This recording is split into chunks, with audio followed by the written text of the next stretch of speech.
Okay, good afternoon, everybody, and welcome by virtuality to our fourth symposium in honor of our 25 years, our 25th anniversary. Today, we are going to talk about the BA MD experience with wonderful speakers representing a number of different BA MD programs across the country. And we are really very fortunate in being able to assemble this group of speakers.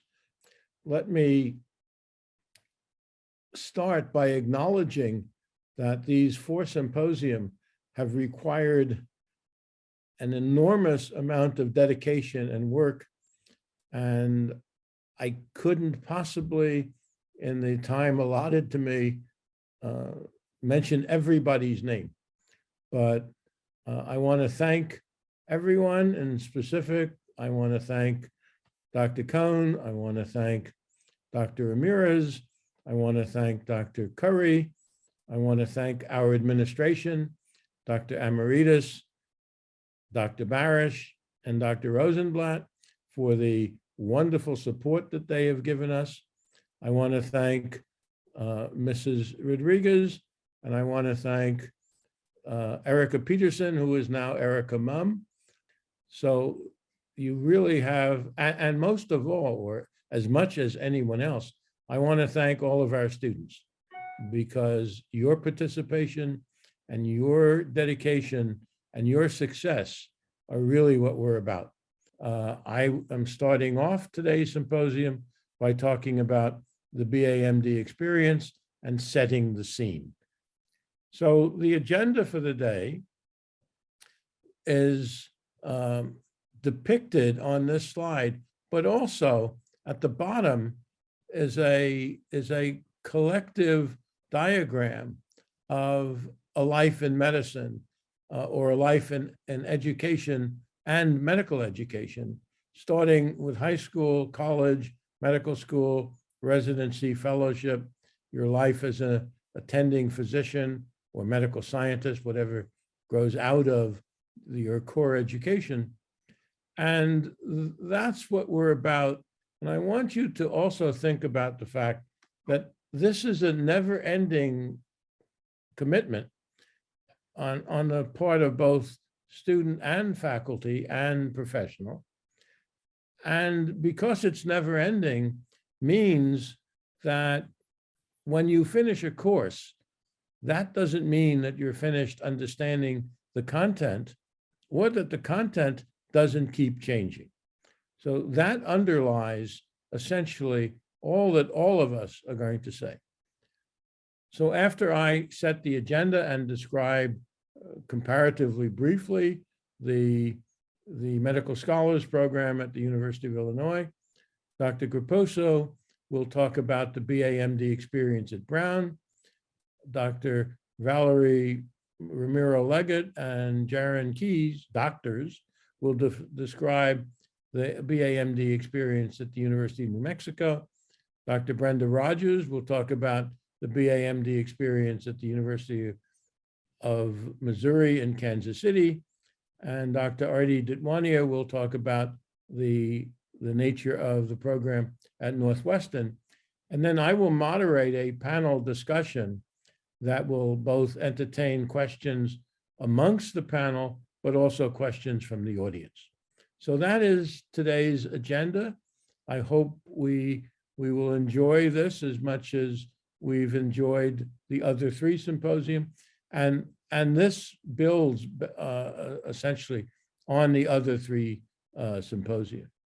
So there are, when you approach medical education or the continuum of pre-medical, medical, and postgraduate medical education, you must obligatorily think of educational objectives. And those educational objectives, I try in very brief and abbreviated form to outline on this slide.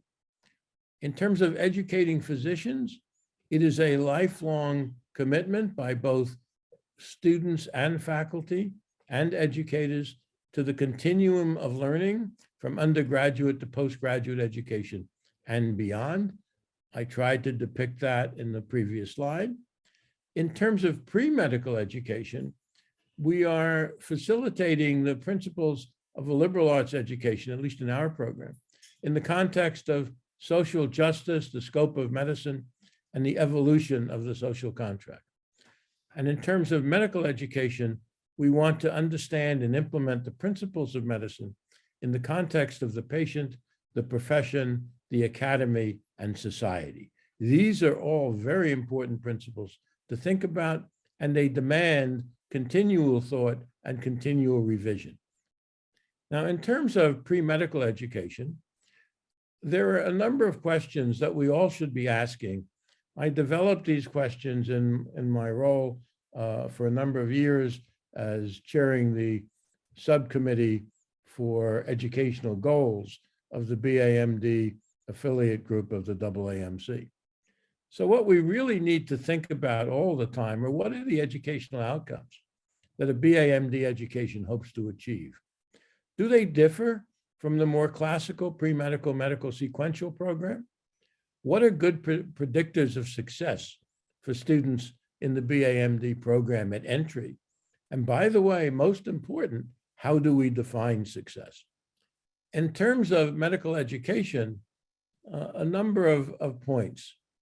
The person most responsible for the medical curriculum of the 20th century was Abraham Flexner.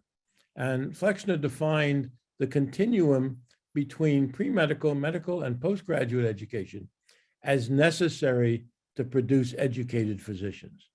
As we begin to change curriculum and decide what things continue to be important, what things can be dispensed with, what new innovations do we need, I pose the question, is Flexner alive and well? Is the concept that because medicine is an interesting discipline in which humanities and science are obligatorily united, and the argument of Flexner was that you have to have medical education within the domain of a university because humanities and science are in concept and reality should be united. Is that concept of Flexner's alive and well? What do we see as the differences between training and education?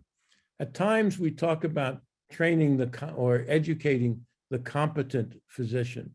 The concept of competence, to me, is a minimalistic concept and something that I think we should continually visit, because I think there is a difference between education and training.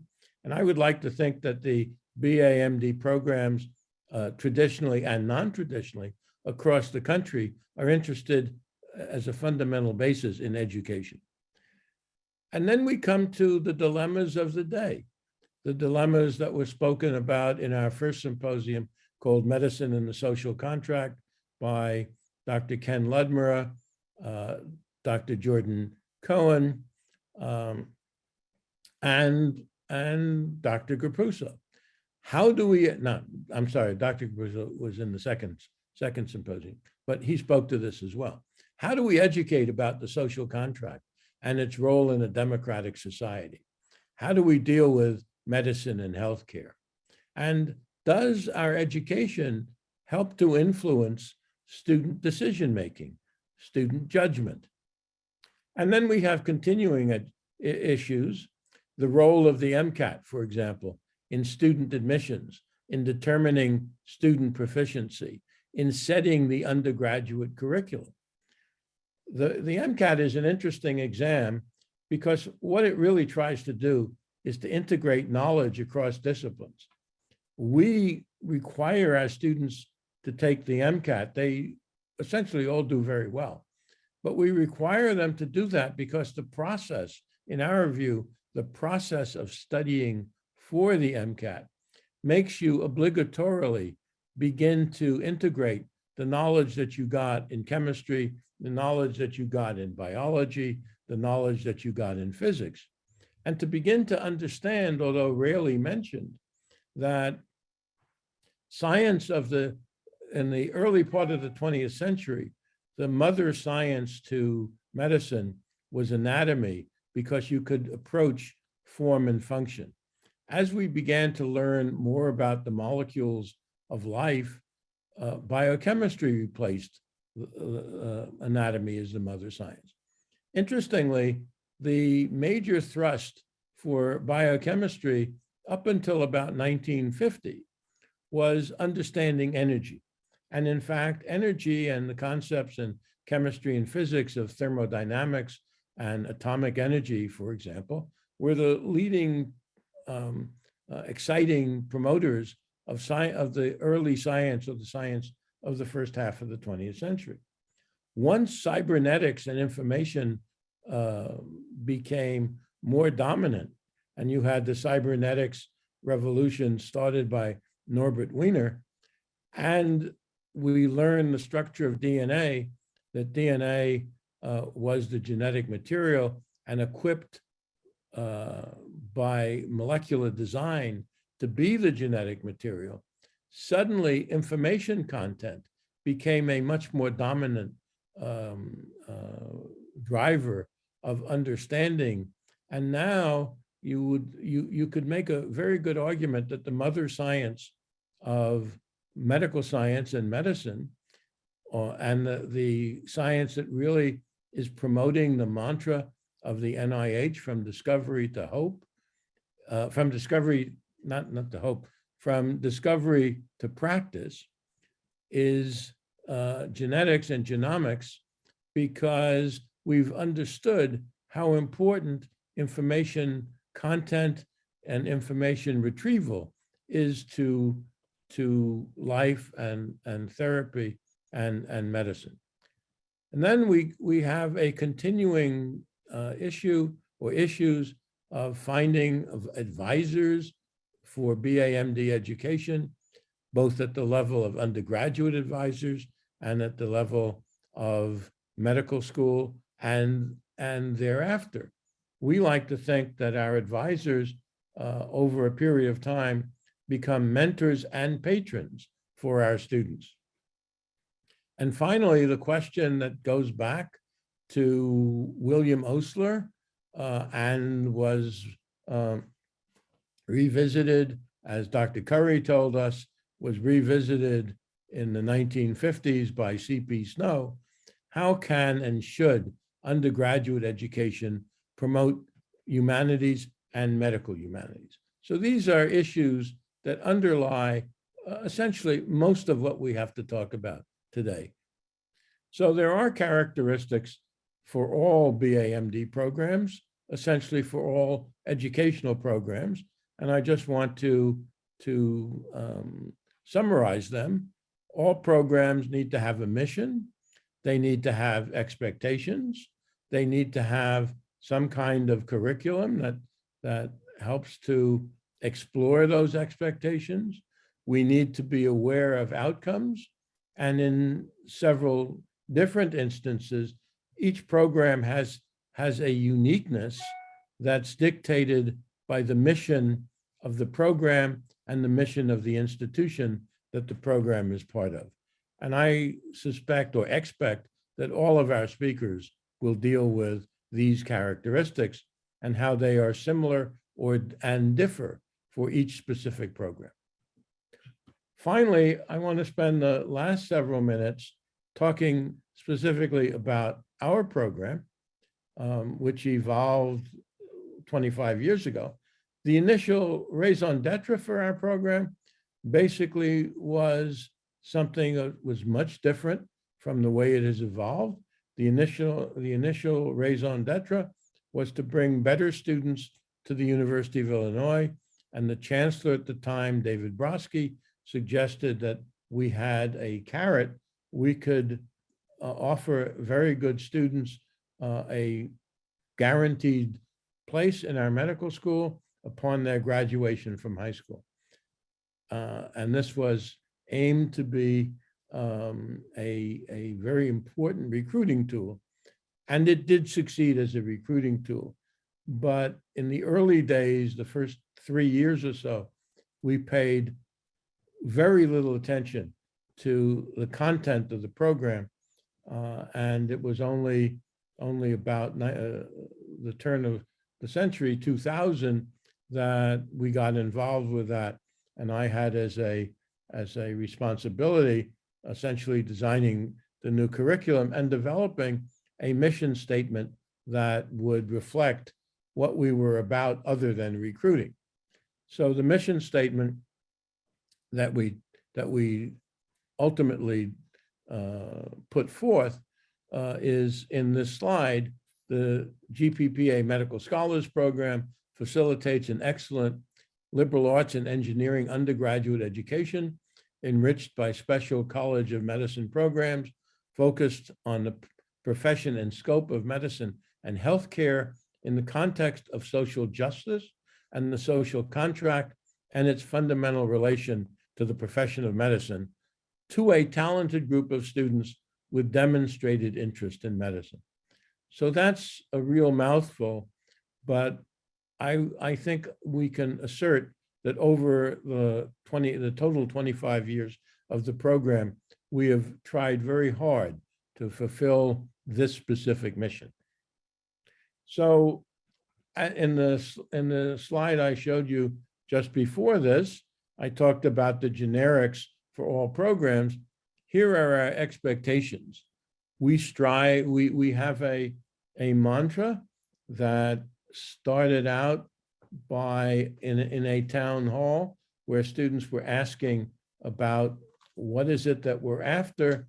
And Dr. Layla Amiri, at that time, our new Assistant Dean for Medical Admissions, made the comment to the group that this group of students is a group of students where we strive for excellence. Good is not enough for them.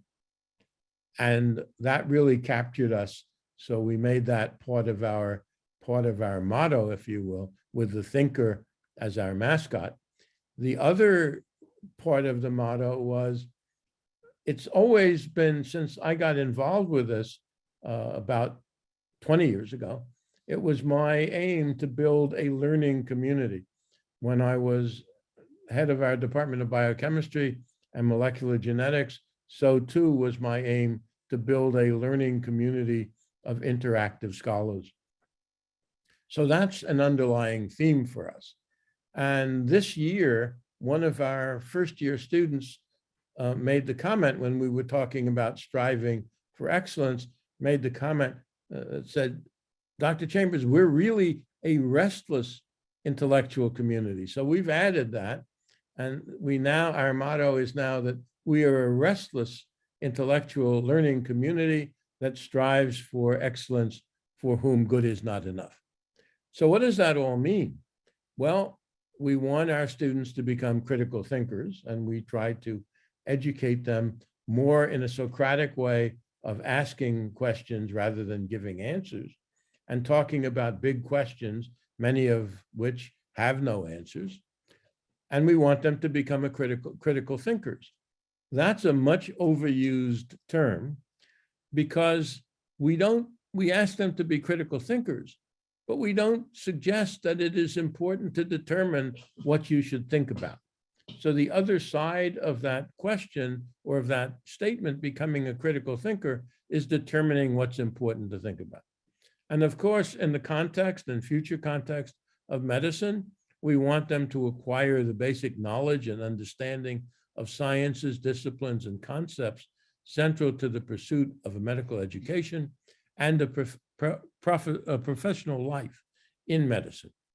And we also don't want them to neglect concepts and priorities of other actions that help everybody lead an enjoyable life.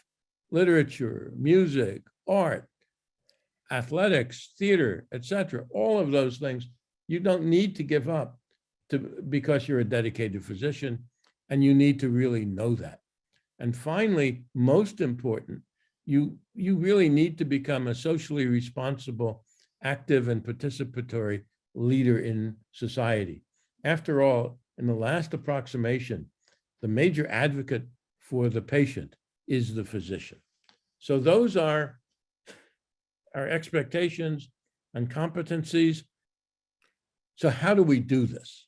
Well, in order to do this, we learned early on with these wonderful students that we had that by and large, they knew about medicine through the lens of House MD, Gray's Anatomy, or Scrubs, but they had really very little other knowledge of medicine.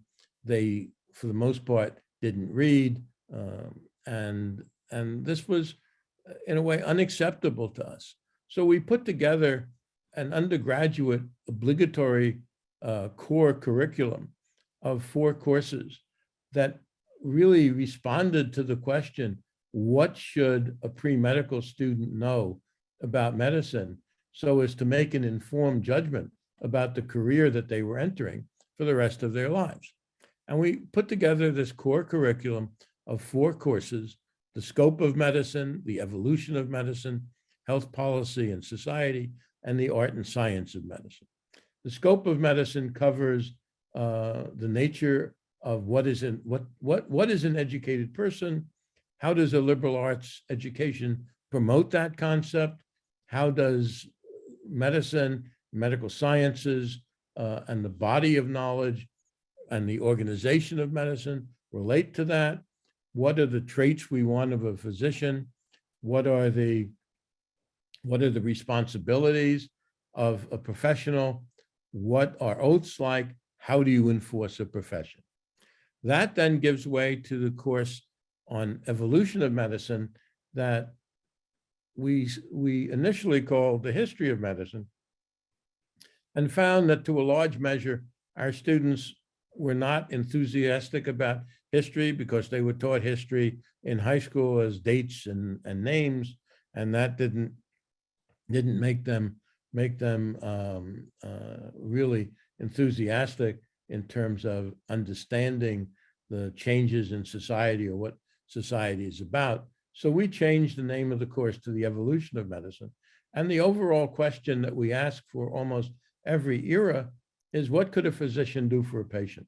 So what could a physician do for a patient in the year 1800, in the year 1850, in the year 1900, 1950, 2000? What's likely in 2050?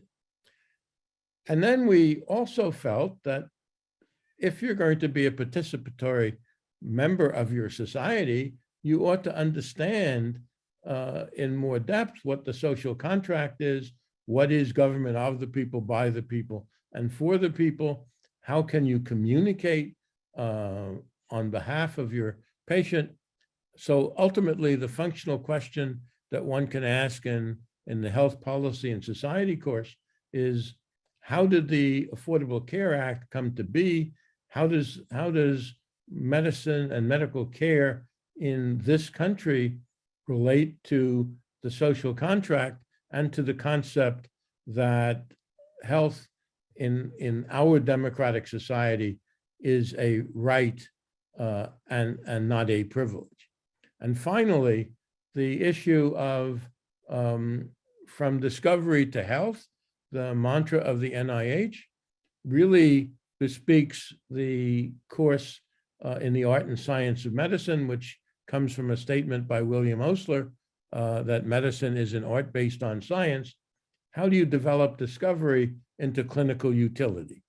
So that's basically our core curriculum, and it's given over a year. We also added to this for the first semester in the first year, a course on discovery, which talks about how fundamentally important curiosity and personal discovery is to life and to professional life.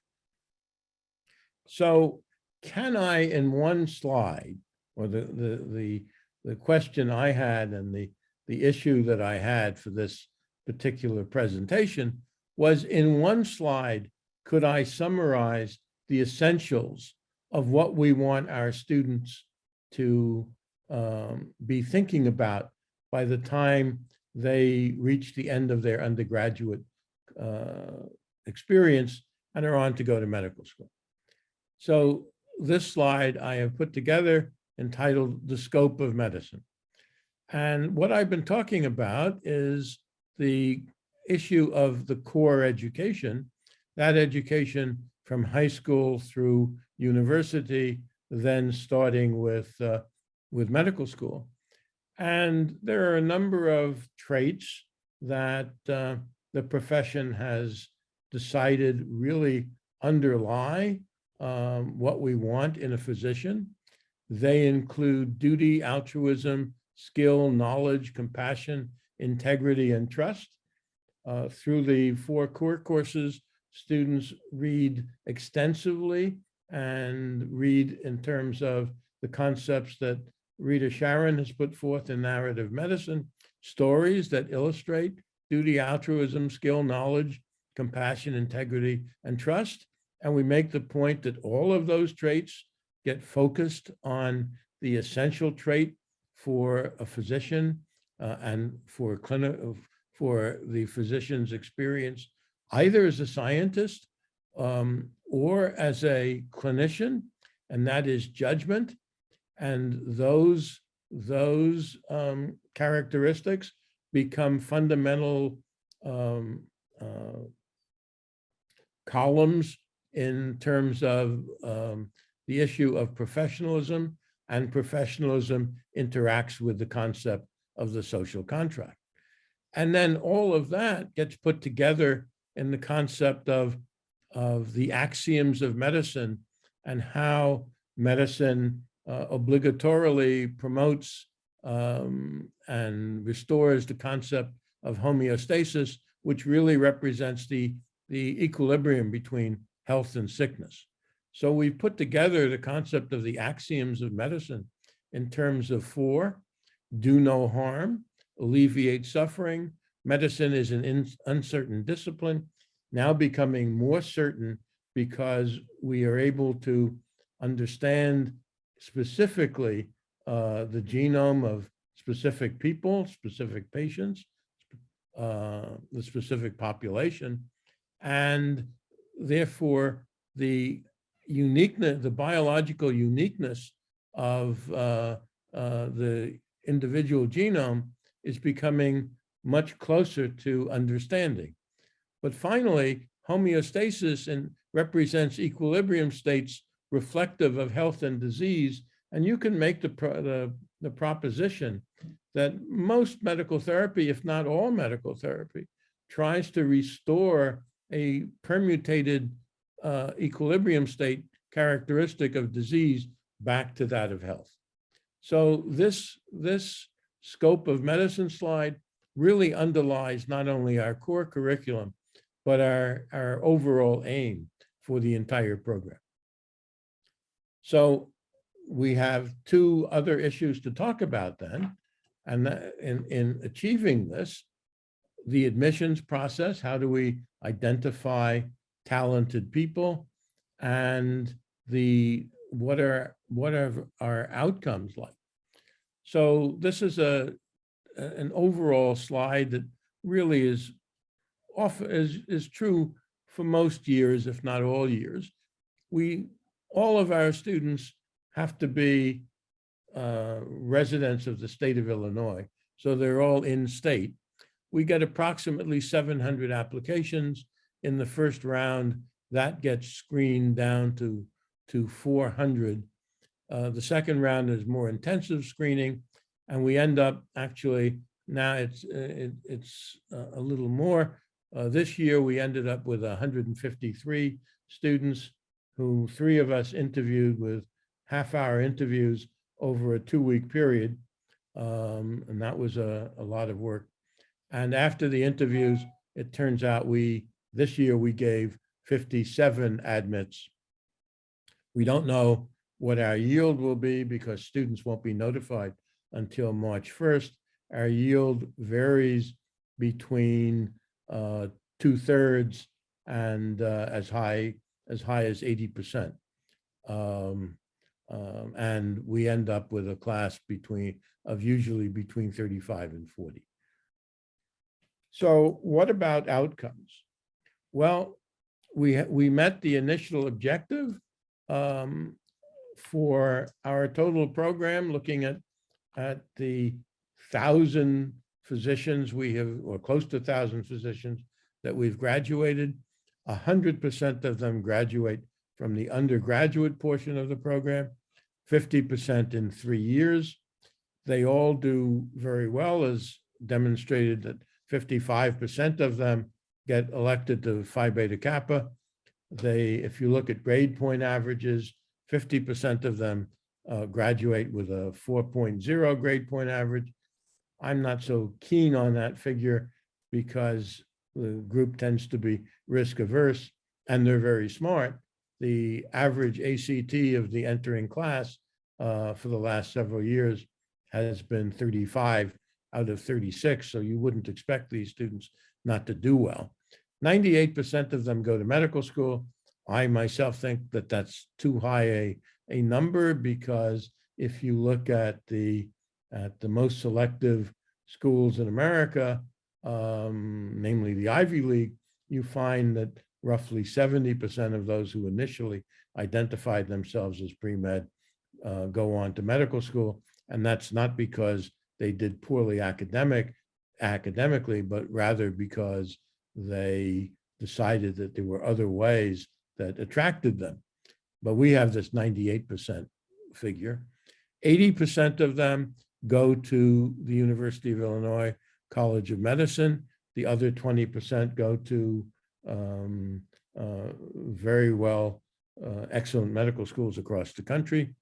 25% of them do gap years. We have had over the last 15 years, 34 students, for example, who have done graduate degrees ranging from Master of Science degrees to PhDs at Oxford and Cambridge and the London School of Economics and UCSF and Yale and Columbia, et cetera. As I've said before, we've graduated close to 1,000 physicians. They go into the whole plethora of medical specialties. The least go into psychiatry and family medicine, and about a third of them have opted to go into academic medicine, a figure that is we're very proud of, because when I got involved, our mission that we tried to begin to identify with was training leaders in medicine. And at a first approximation, academic medicine is going to be where those leaders, or many of those leaders, will find themselves. And a third is about as high a value as for our acknowledged leaders in producing academic physicians. So with that, I think I have tried to give everybody an agenda and set the agenda and described our program, and we will have questions at the end of the session of individuals and the panel. And now we will go on to our second speaker. All of our speakers' biographies are in your program, so I am not going to give an exhaustive introduction. And for Dr. Gruposo, who this is his second time at bat in our collective symposium, I'm just going to say, welcome, Phil, and I am really delighted that you have accepted 2 challenges. So we won't have to deal with 3, because this is all we're going to ask you to step up to the bat for. At any rate, Dr. Gruposo. Thank you. Well, I very much appreciate the opportunity to present here. So I'll be describing Brown's continuum program, which since its inception has been called the Program in Liberal Medical Education. I don't have any conflicts of interest to disclose. So the program was launched in 1985, which was only 10 years after the first class graduated from Brown's Medical School. And in all honesty, I have to say that the raison d'etre for the program initially was to elevate the quality of matriculants to the medical school. Brown's Medical School started as a master's program in medical science, and students would then leave here after 2 years to do their clinical years elsewhere. And the medical school really lacked visibility when it first started. And the leaders at the university and at the med school rationally said, we have outstanding undergraduates at Brown, so why not tap that group?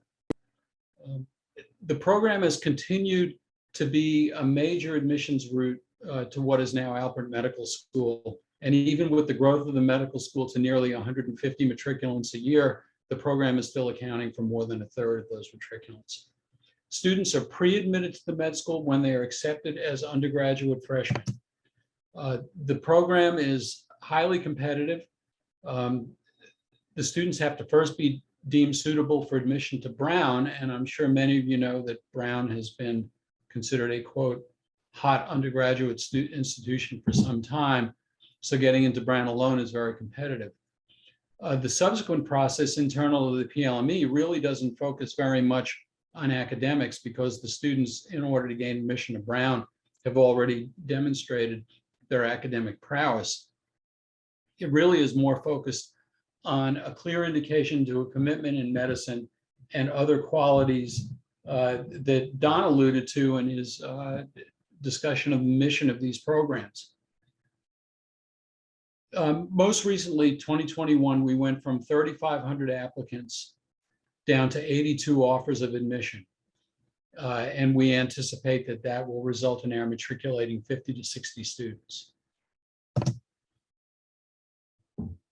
The program was originally described as, quote, an innovative program that combines undergraduate education and professional studies in medicine in a single 8-year program. And in terms of its mission, the mission was encompassed by its name, Program in Liberal Medical Education. So the mission was to provide students with a liberal education that would presumably serve them well once they entered medical school. I have to say that a lot of the factors that promoted innovation of the joint program were really a function of the nature of Brown's undergraduate program. The pass-fail option is taken advantage of by the vast majority of undergrads at Brown. A GPA is not calculated for anyone, including PLME students.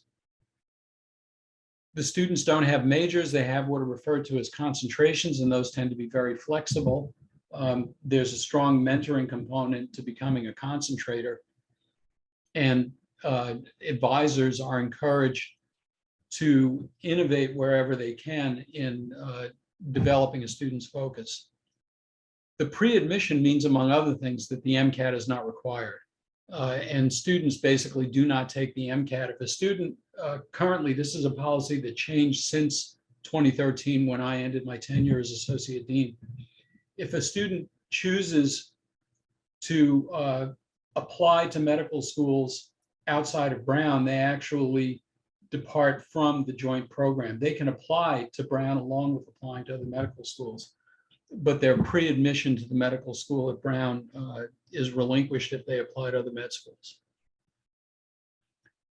Student concentrations, and I probably should have shown some older data, although you'll see an indication of what I'm talking about when I show some subsequent slides. About a little more than half the students wind up concentrating in one of the life sciences, with a disproportionate number concentrating in the neurosciences.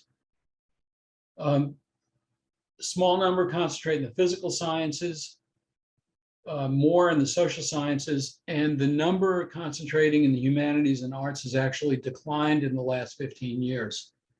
That number used to be about a third. And I could only speculate as to the reason for that change. The program, since its inception, has been competency-based, and that's because the medical school was competency-based, going back to around 1980 when Brown Medical School's 9 abilities were introduced by my predecessor in the associate dean position, Steve Smith. The 9 abilities are listed here. I won't bother reading them. You can see that they very much parallel, although they preceded the competencies that are used for GME, for example. These competencies for undergraduates guide the development of an individualized educational plan that has to be developed and approved by the PLME before the end of the second year of undergraduate school. Requirements for progression to medical school, these have been a source of some debate for a long time. This is actually a more rigorous list of requirements than what existed 10 years ago. The students can place out of a biology foundation course via advanced placement from high school. They're required to take 2 advanced courses from a list of 8. They're required to take introductory biochemistry and a grade of A or B in all courses except biochemistry is required. The university made an exception in allowing the PLME to require grades for some courses. The satisfactory no credit option is allowable in biochemistry once the biology competency is satisfied. And the majority of students take advantage of that. So they're not taking biochem for a grade. In chemistry, there are 2 courses required, but they can place out of the first of those. And they have to achieve a grade of A or B, but that's not very meaningful because they can actually take the courses satisfactory no credit. In physics, they can take 1 course or they can place out. They're required to take a statistics course. If they don't have prior statistics background, then they have to take an introductory course. There are requirements in the humanities and social behavioral sciences.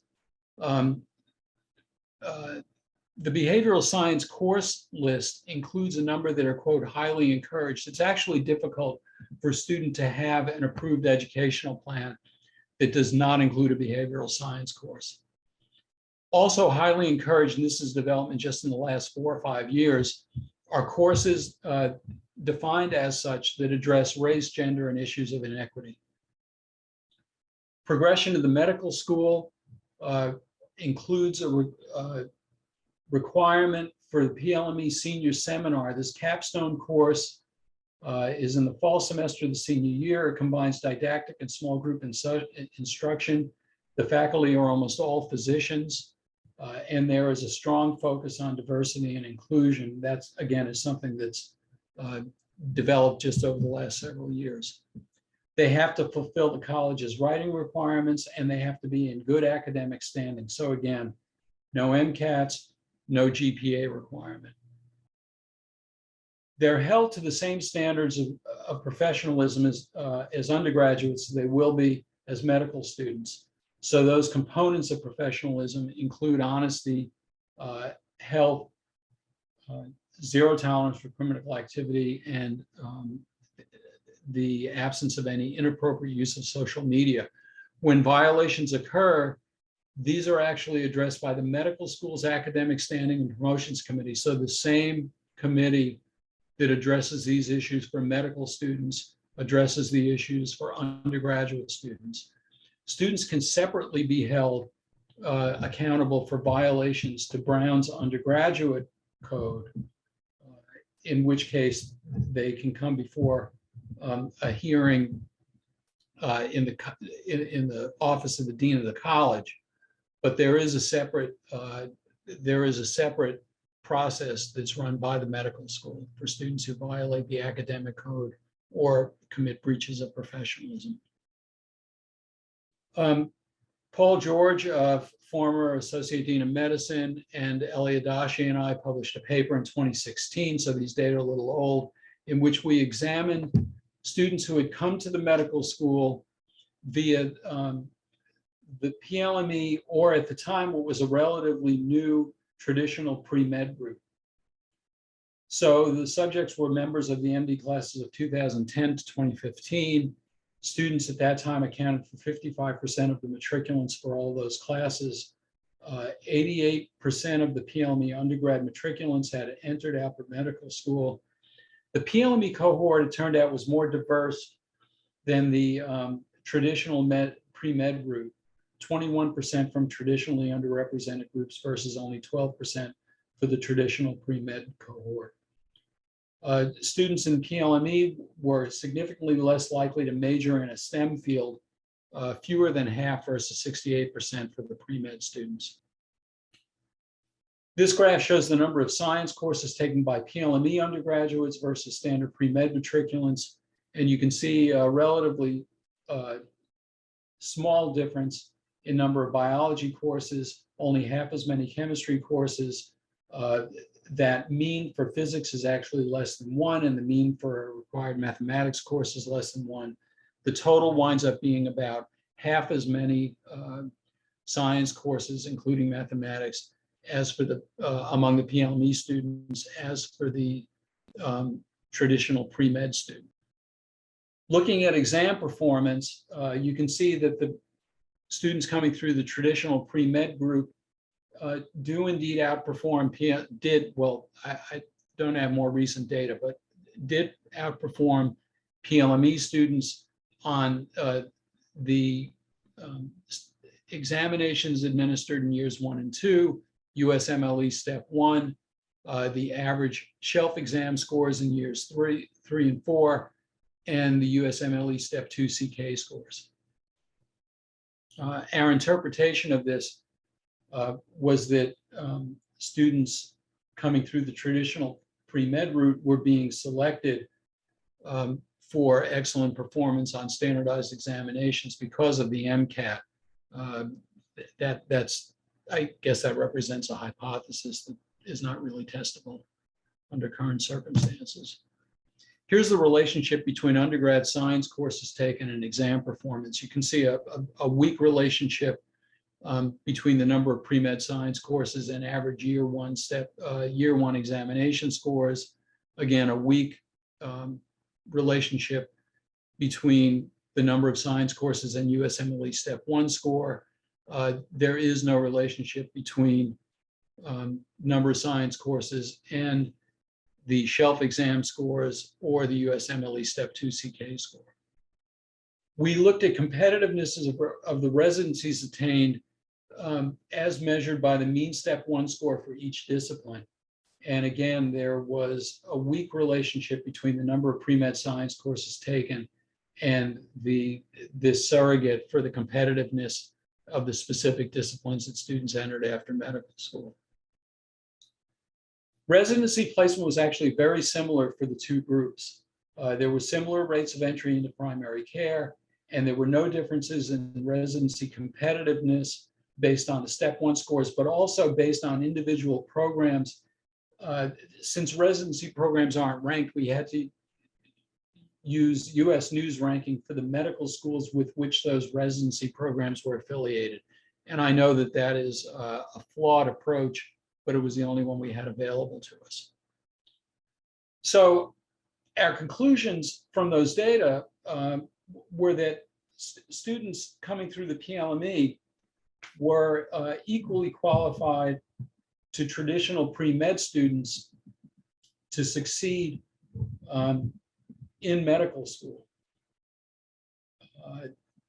The fact that we achieved greater diversity, racial and ethnic diversity among PLME students, PLME matriculants, relative to the traditional pre-med matriculants was something that we viewed as important, and it's remained important because it's remained the case.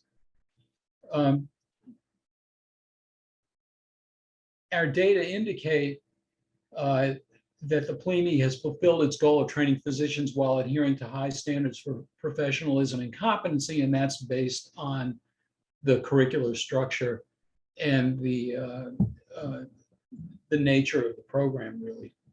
We don't have the kind of outcome data that would vouch for lifelong high standards for professionalism and competency. The historical analysis that we did 5 years ago shows little correlation between STEM course experience and medical school performance. But I feel like a disclaimer is important. This may be a function of the highly selective nature of the program and the exceptional qualification of his matriculants. So if the program weren't so competitive, it may be that there would in fact be a stronger association between medical school performance and undergraduate science experience. So I'll stop there and I will stop sharing my screen. And I look forward to taking questions. Thank you. Thank you, Phil. We will move on to our next speakers, Dr. Romero-Leggett and Dr. Key from the University of New Mexico. I have two comments to make. I have been a colleague, associate, and interactive with Dr. Romero-Leggett for over a decade, and it has always been a pleasure and a treasured interaction. The second comment that I will make is we of the Medical Scholars Program are extremely proud of one of our graduates, Dr. Tara Brennan, who is now a tenured professor of facial surgery at the University of New Mexico. And my spies tell me she's in the audience. So Dr. Romero-Leggett and Dr. Key, you're on. Thank you so much, Don and Dr. Chambers. It's just an amazing honor to be here with all of you today, and just thank you again to be here with esteemed colleagues as well as you all, our esteemed audience. Dr. Key and I are really excited because we really are here to share and also learn from each other and celebrate the many accomplishments. So excited to learn a lot here today. So we're sharing these pictures as a way of introducing ourselves. Awesome. Good afternoon, everyone. My name is Jaron Key. I am a lead resident here in our Department of Family and Community Medicine. I am originally from Crystal, New Mexico on the Navajo Nation. I made my way of medicine through the combined BA/MD degree program here at UNM. I am a member of the 2011 BA/MD cohort. In our culture, we also introduce ourselves using our 4 clans. And so my first clan, and so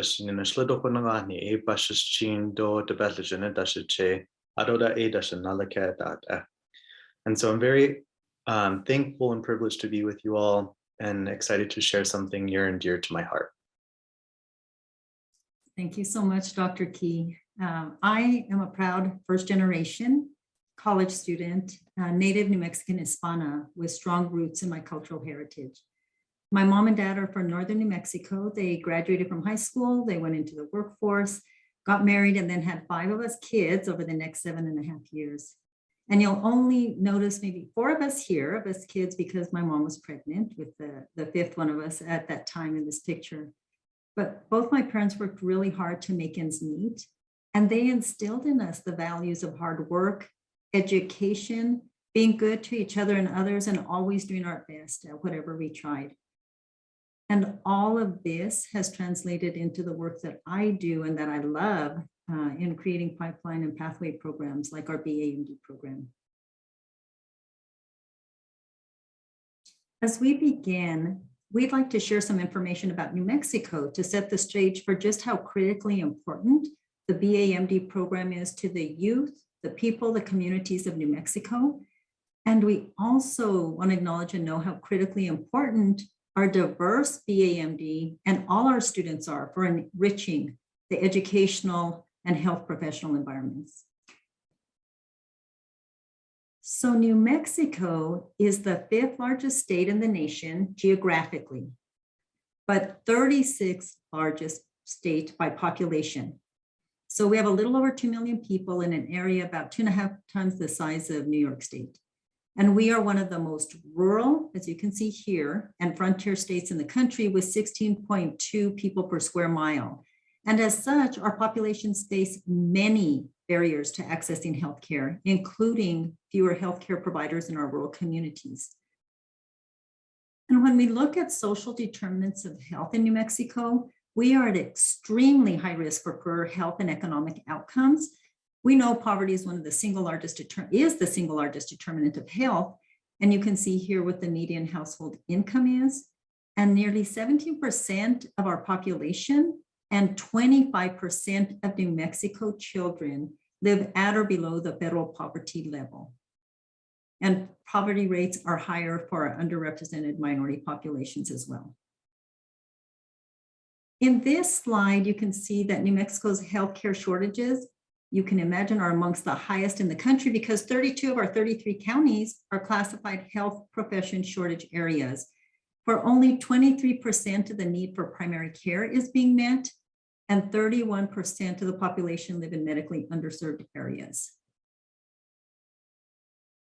Now, New Mexico is also amazingly rich in our multicultural traditions, languages, and peoples. We are the most ethnically diverse state in the continental US, with 49%, as you can see, of our population identifying as Hispanic, 11% as Native American, and almost 3% as African American. We are home to 23 federally recognized Native American tribes, 19 Pueblos, 3 Apache tribes, and the Navajo Nation, and a very significant urban Native population as well. Our linguistic diversity, as you can see here, is also shown at 34% of our population speaking language other than English at home. So again, the need for us for culturally and linguistically competent health providers is imperative. So now we go to the mission of our BAMD program. And the mission of this program aligns, of course, very strongly with our School of Medicine mission to advance the health of all New Mexicans, and also with the vision of the Health Sciences Center, which is to make more progress in health and health equity than any other state in collaboration with our community partners. So the BAMD program, our primary goal has always been to improve the health and well-being of New Mexicans. The program is going to help address the critical physician shortage in New Mexico that you were just learning about by providing educational opportunities to a diverse, outstanding group of students that are committed to serving New Mexico's communities of greatest need. We believe in growing our own diverse workforce, as you'll see here as we go through this, and just critical for us that our students are returning to serve their communities. Now, the program is an 8-year partnership program between the School of Medicine and the College of Arts and Sciences.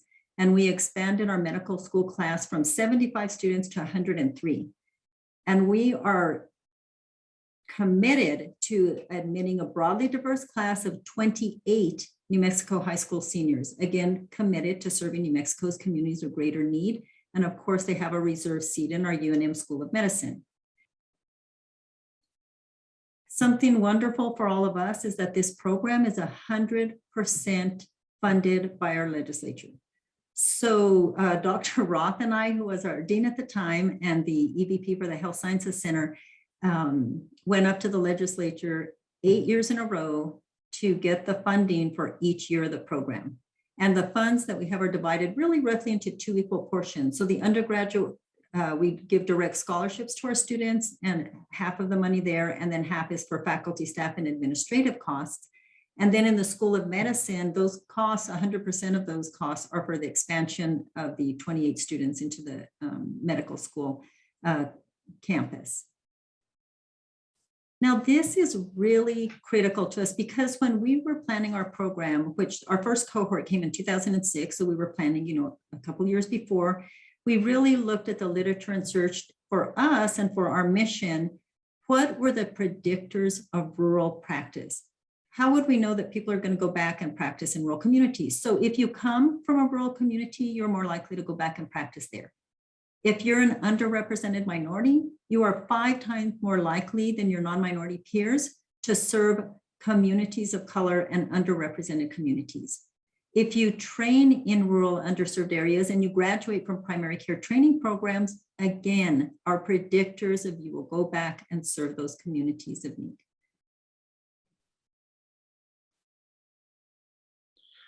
Our program takes privilege and deep pride in partaking in holistic review for many of our applicants. And so on our admissions committee, the committee is comprised of both faculty from undergraduate and medical school portions, in addition to undergraduate and medical school BA and D students, and cherished community members who sit on our admissions committee. We, as briefly discussed earlier, look to admit students who are heavily interested in continuing to serve New Mexico and have demonstrated this interest in both community involvement and volunteer services through their high school career. Given the ongoing COVID pandemic, we have now waived the ACT and SAT minimums with acknowledgements that there have been barriers to accessing these testing centers given the pandemic. We look at honors and awards, leadership skills and personal statements, and of course, letters of recommendation when admitting applicants. The undergraduate portion of our curriculum is multifaceted, and our majors are housed in the College of Arts and Sciences, which include both opportunities to obtain both a BA or a BS. All of our students do leave the undergraduate portion with a minor in health medicine and human values, which focusing more on that specific minor or major, which can be considered a concentration for the undergraduate portion, is an opportunity for all of our students to reflect on the social determinants unique to New Mexico and the health outcomes that are special to our state.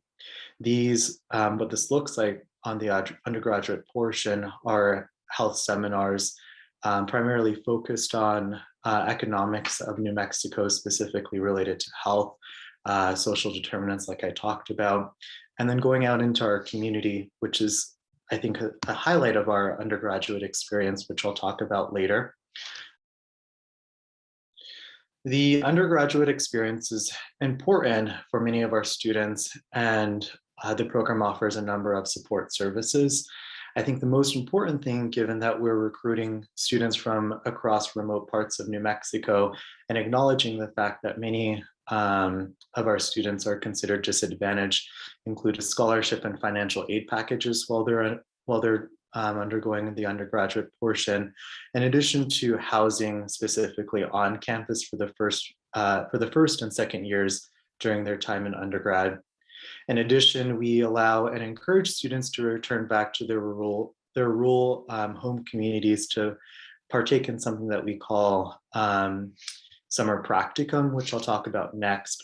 But the other things that I think highlight and are unique to our program include MCAT preparation and dedicated faculty members that have been recruited for teaching specifically our chemistry and organic chemistry courses, our biochemistry, biology, and math courses, in addition to specialized academic advising that are housed within our program that allows students to not only meet our pre-med requirements, but also allow them to broaden their horizons when looking at undergraduate courses and meeting milestones.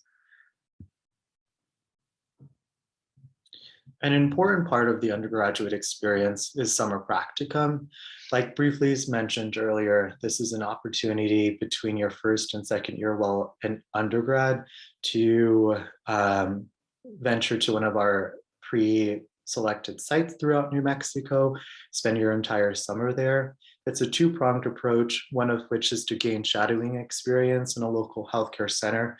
The second is to implement a community-based program during your time there, or continue a program that has already been implemented and working closely primarily with local school districts to offer some sort of curriculum.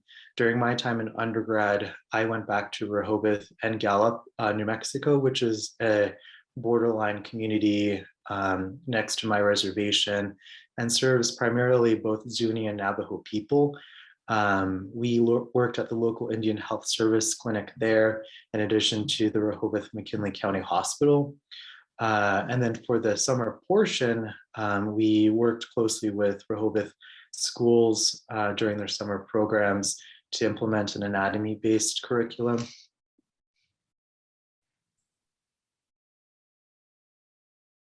Thank you, Dr. Key. So now we move into some of our program outcomes.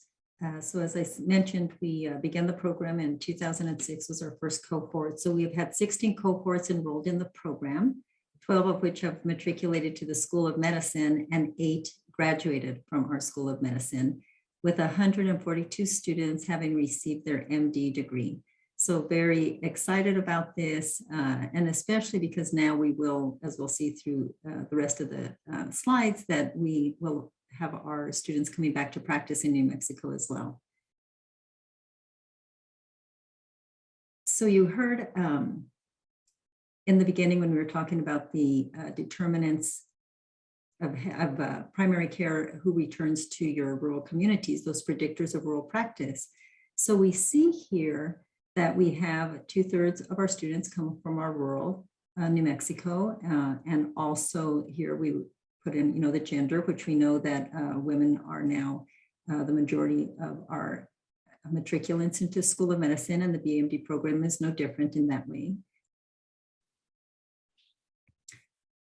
Racially, ethnically as well, as you saw, more likely to serve underserved communities and communities of color. So we have always had very high numbers in our racial ethnic makeup of our students, really reflecting the population of New Mexico, as you saw earlier. And as you can see here, the communities that we have been privileged to receive students from span the entire portion of our state. This is something that I think we take great pride in. As you can see in the left-hand corner above, this brown orange area is considered parts of the Navajo Nation, which my tribe, the land coverage includes both Arizona in addition to Utah, which is an expansive area. My community is between the communities of both Wind Rock and Chinle. We also accept students from across the southern parts of our state, which given the overview, bring unique perspectives from different parts of New Mexico and allow us to engage in great dialogue, especially in the HMHV courses that we talked about during the undergraduate portion. This slide depicts, I think, the importance as far as working on improving matriculation and retention, both at the undergraduate level and matriculation to the medical school. These 3 bars here delineate different phases of implementation for programs that we're looking at to improve retention at the undergraduate portion. Early on, the program identified important factors and reasons why students had left the program, and specifically developed programs to address these things. 3 of which include the MERGE program, which Dr. Romero-Leggett will talk about next. The second is an active learning pedagogy, which started in 2012, self-identified faculty in the departments of chemistry, bio, and math dedicated themselves to creating smaller course sections, allowing for active learning. This looks like a small section seated at a round table with the faculty there going through coursework daily. The second of which, or the last of which, is the Foundations of Science, which is a pre-undergraduate course, and students are identified or volunteer for coming to campus early prior to the start of their fall semester of their first year. And it's an intense program geared for students who are interested in improving their skills for math, reading, and science, and allow them to get a good head start.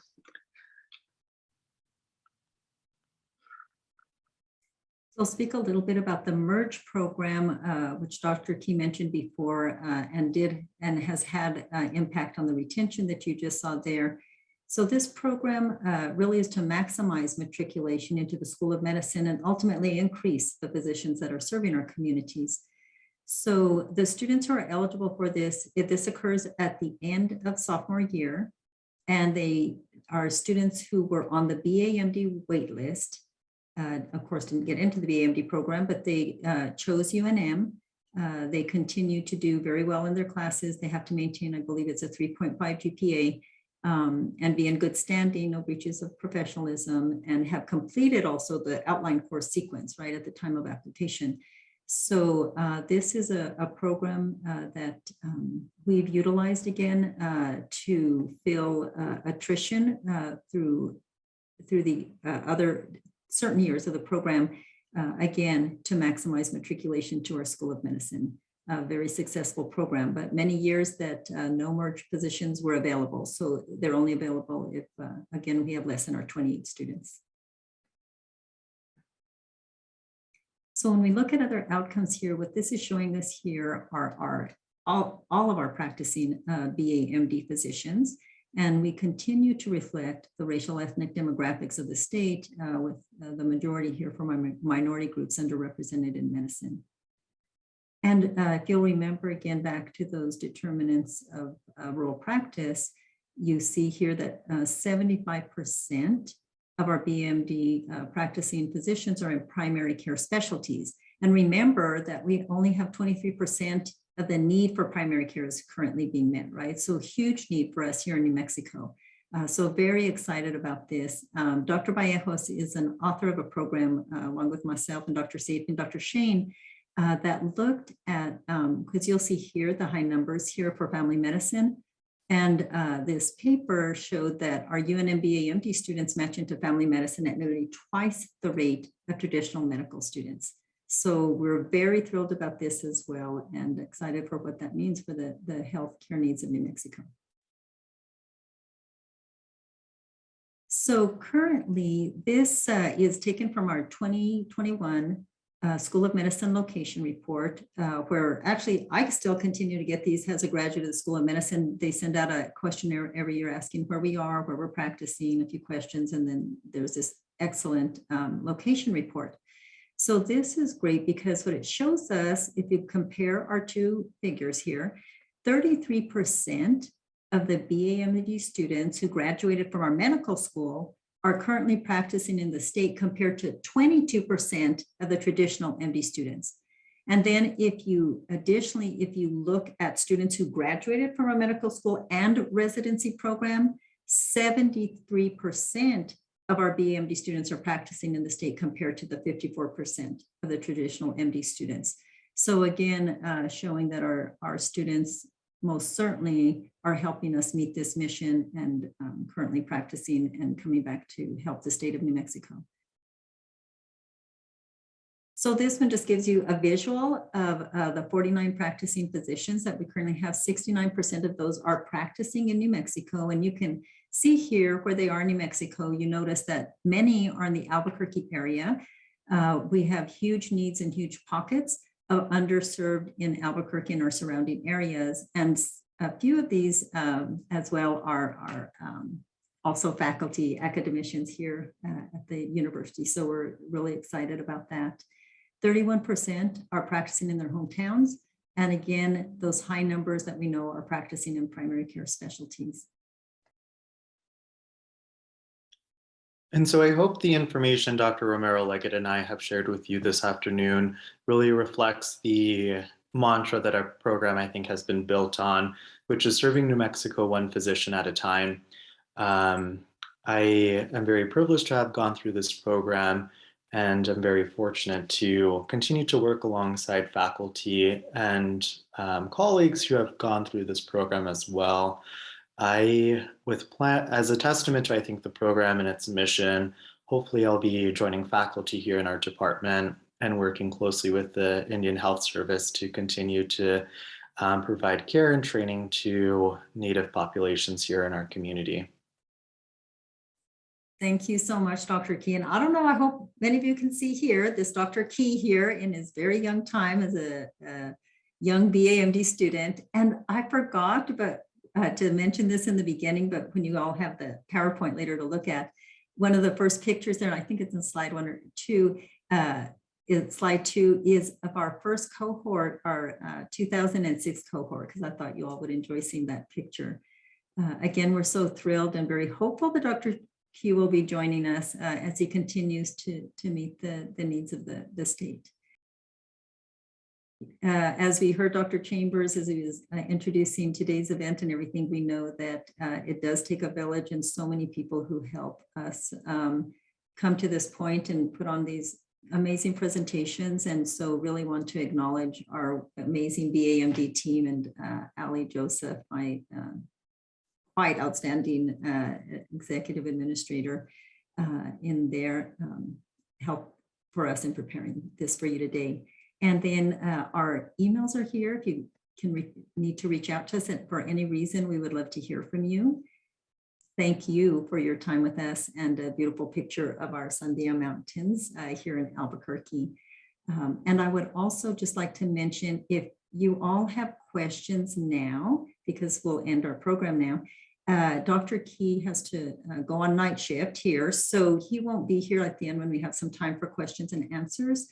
So if you have an opportunity of some questions for him in particular right now, I would like to just take a few minutes and allow him to answer those if there are any questions. But again, thank you so much. We really, truly appreciate being here with all of you today.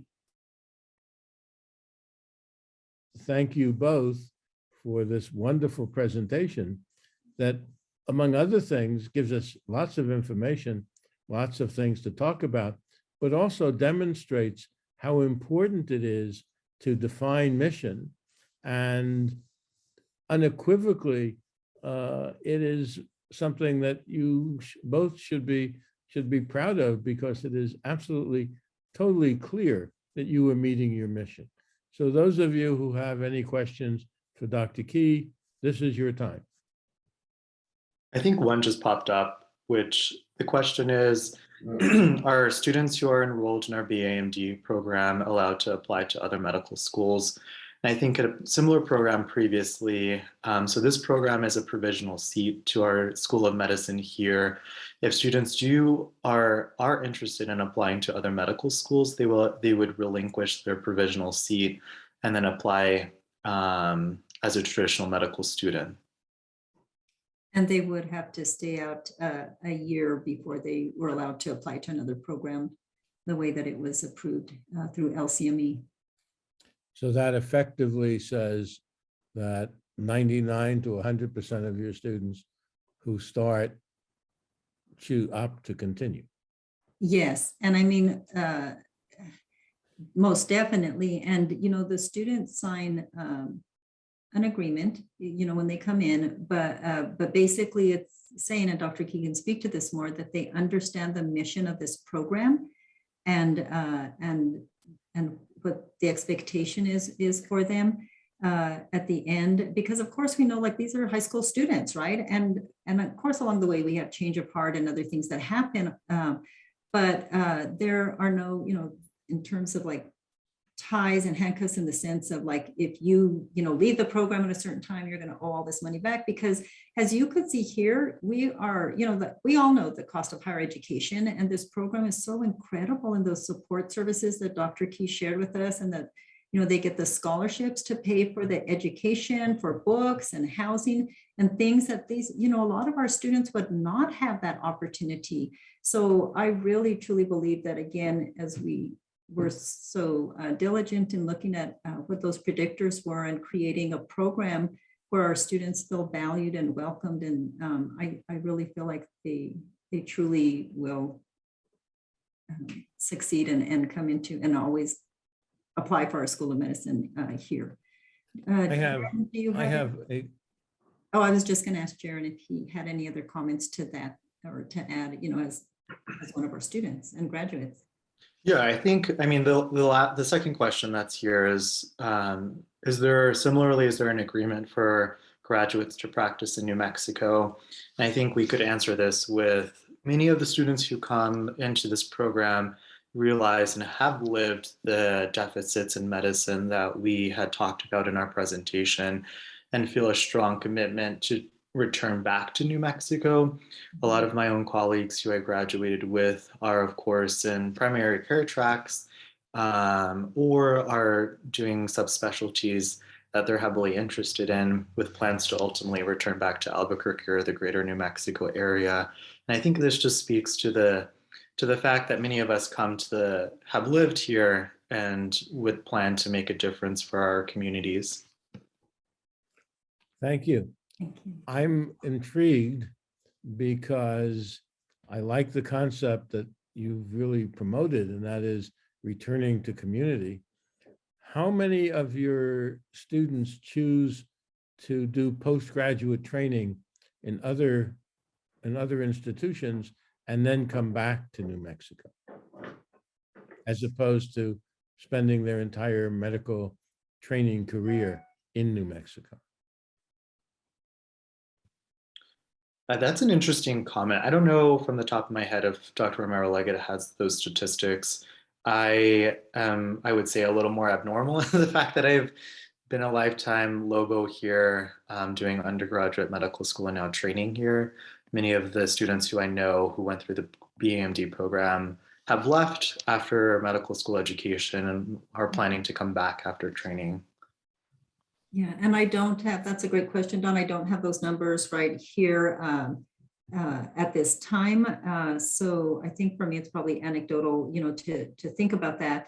But a great question again, because you saw a minute ago, like if you go to medical school here and residency, you're more likely to stay here and practice in the state. And again, those great numbers for the BAMD program.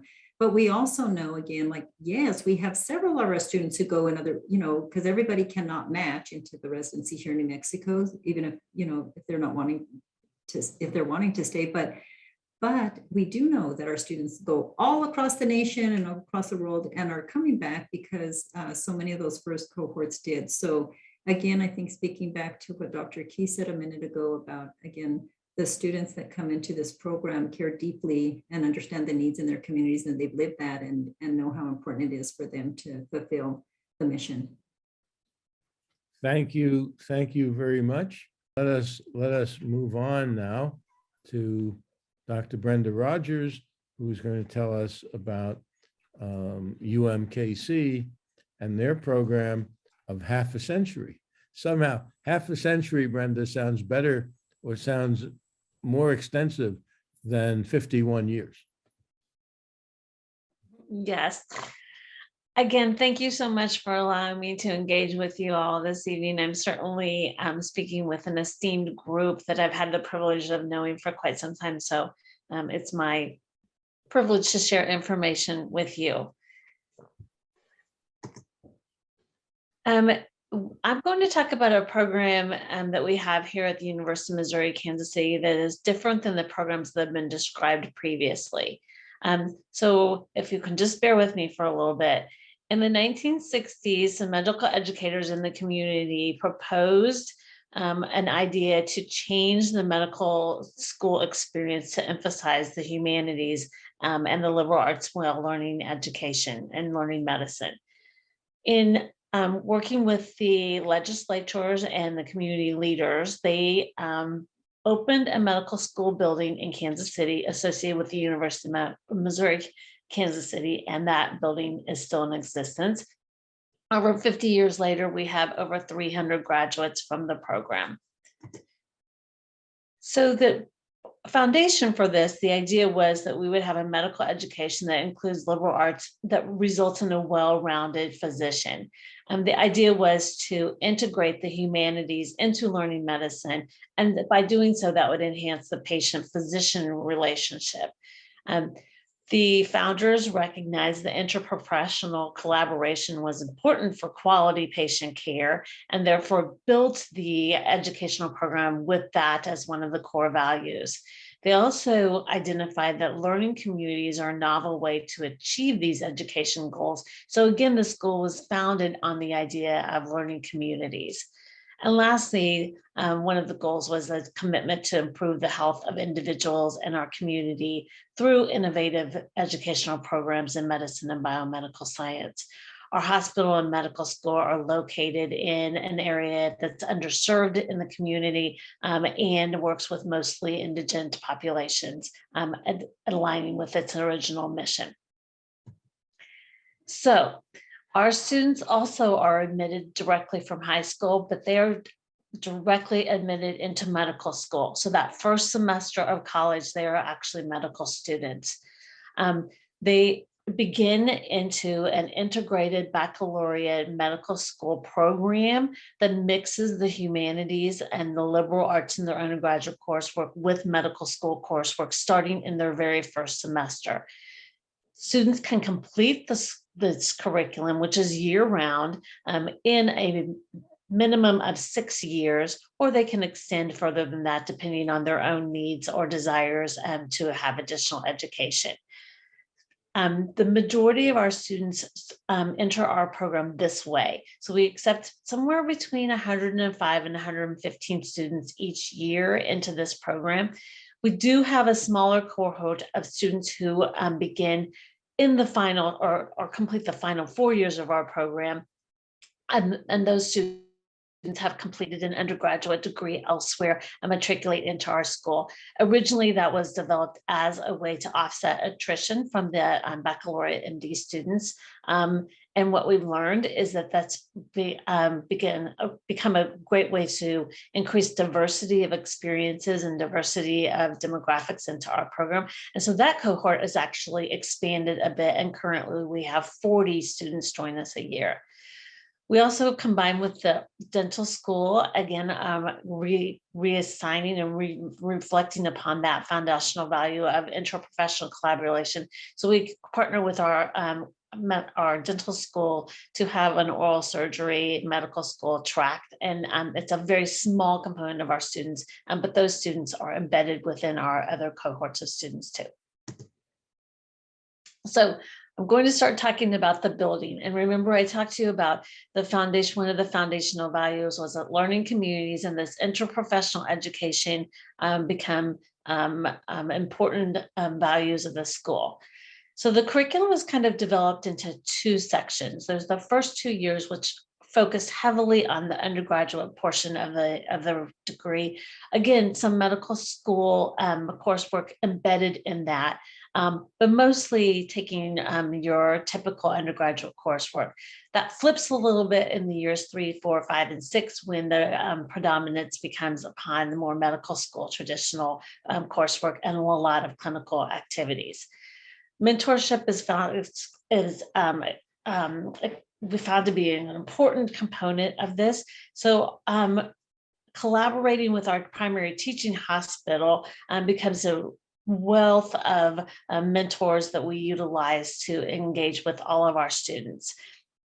I also recognize that because our students are young, they do have interest in alternate career paths, perhaps, or in alternate experiences. So there is flexibility built into the program to allow students to take time off to perhaps pursue a graduate degree in an MPH field, or have a research year, or to take time to explore another career field. And that is built in to the curriculum and allowed. We have docent teams, and that we founded that term, our founder founded that term based on the idea that the docent is a teacher, an instructor, but is also a mentor and a role model. And all students engage with a docent. So in the years 1 and 2 program, the docent engages with students in a smaller group of students to have a weekly experience where they introduce students to the basics of medical practice. So as our students are learning anatomy in their first semester, their docents are engaging with them in the clinical field to discuss shoulder exams, or the importance of how to take a history, or the importance of how to communicate with the patient care team. In years 3 through 6, that shifts a little bit, and the student and the docent becomes more engaged with the with the students and has more of a role. In those final 4 years of the curriculum, the years 3, 4, 5, and 6, students actually have a weekly ambulatory internal medicine clinic with their docent team and their docent. So every week they are in clinic for those final 4 years. And the goal is to build a longitudinal relationship with patients, and also to have that longitudinal mentoring role that will differ a little bit based on your knowledge and your skill set.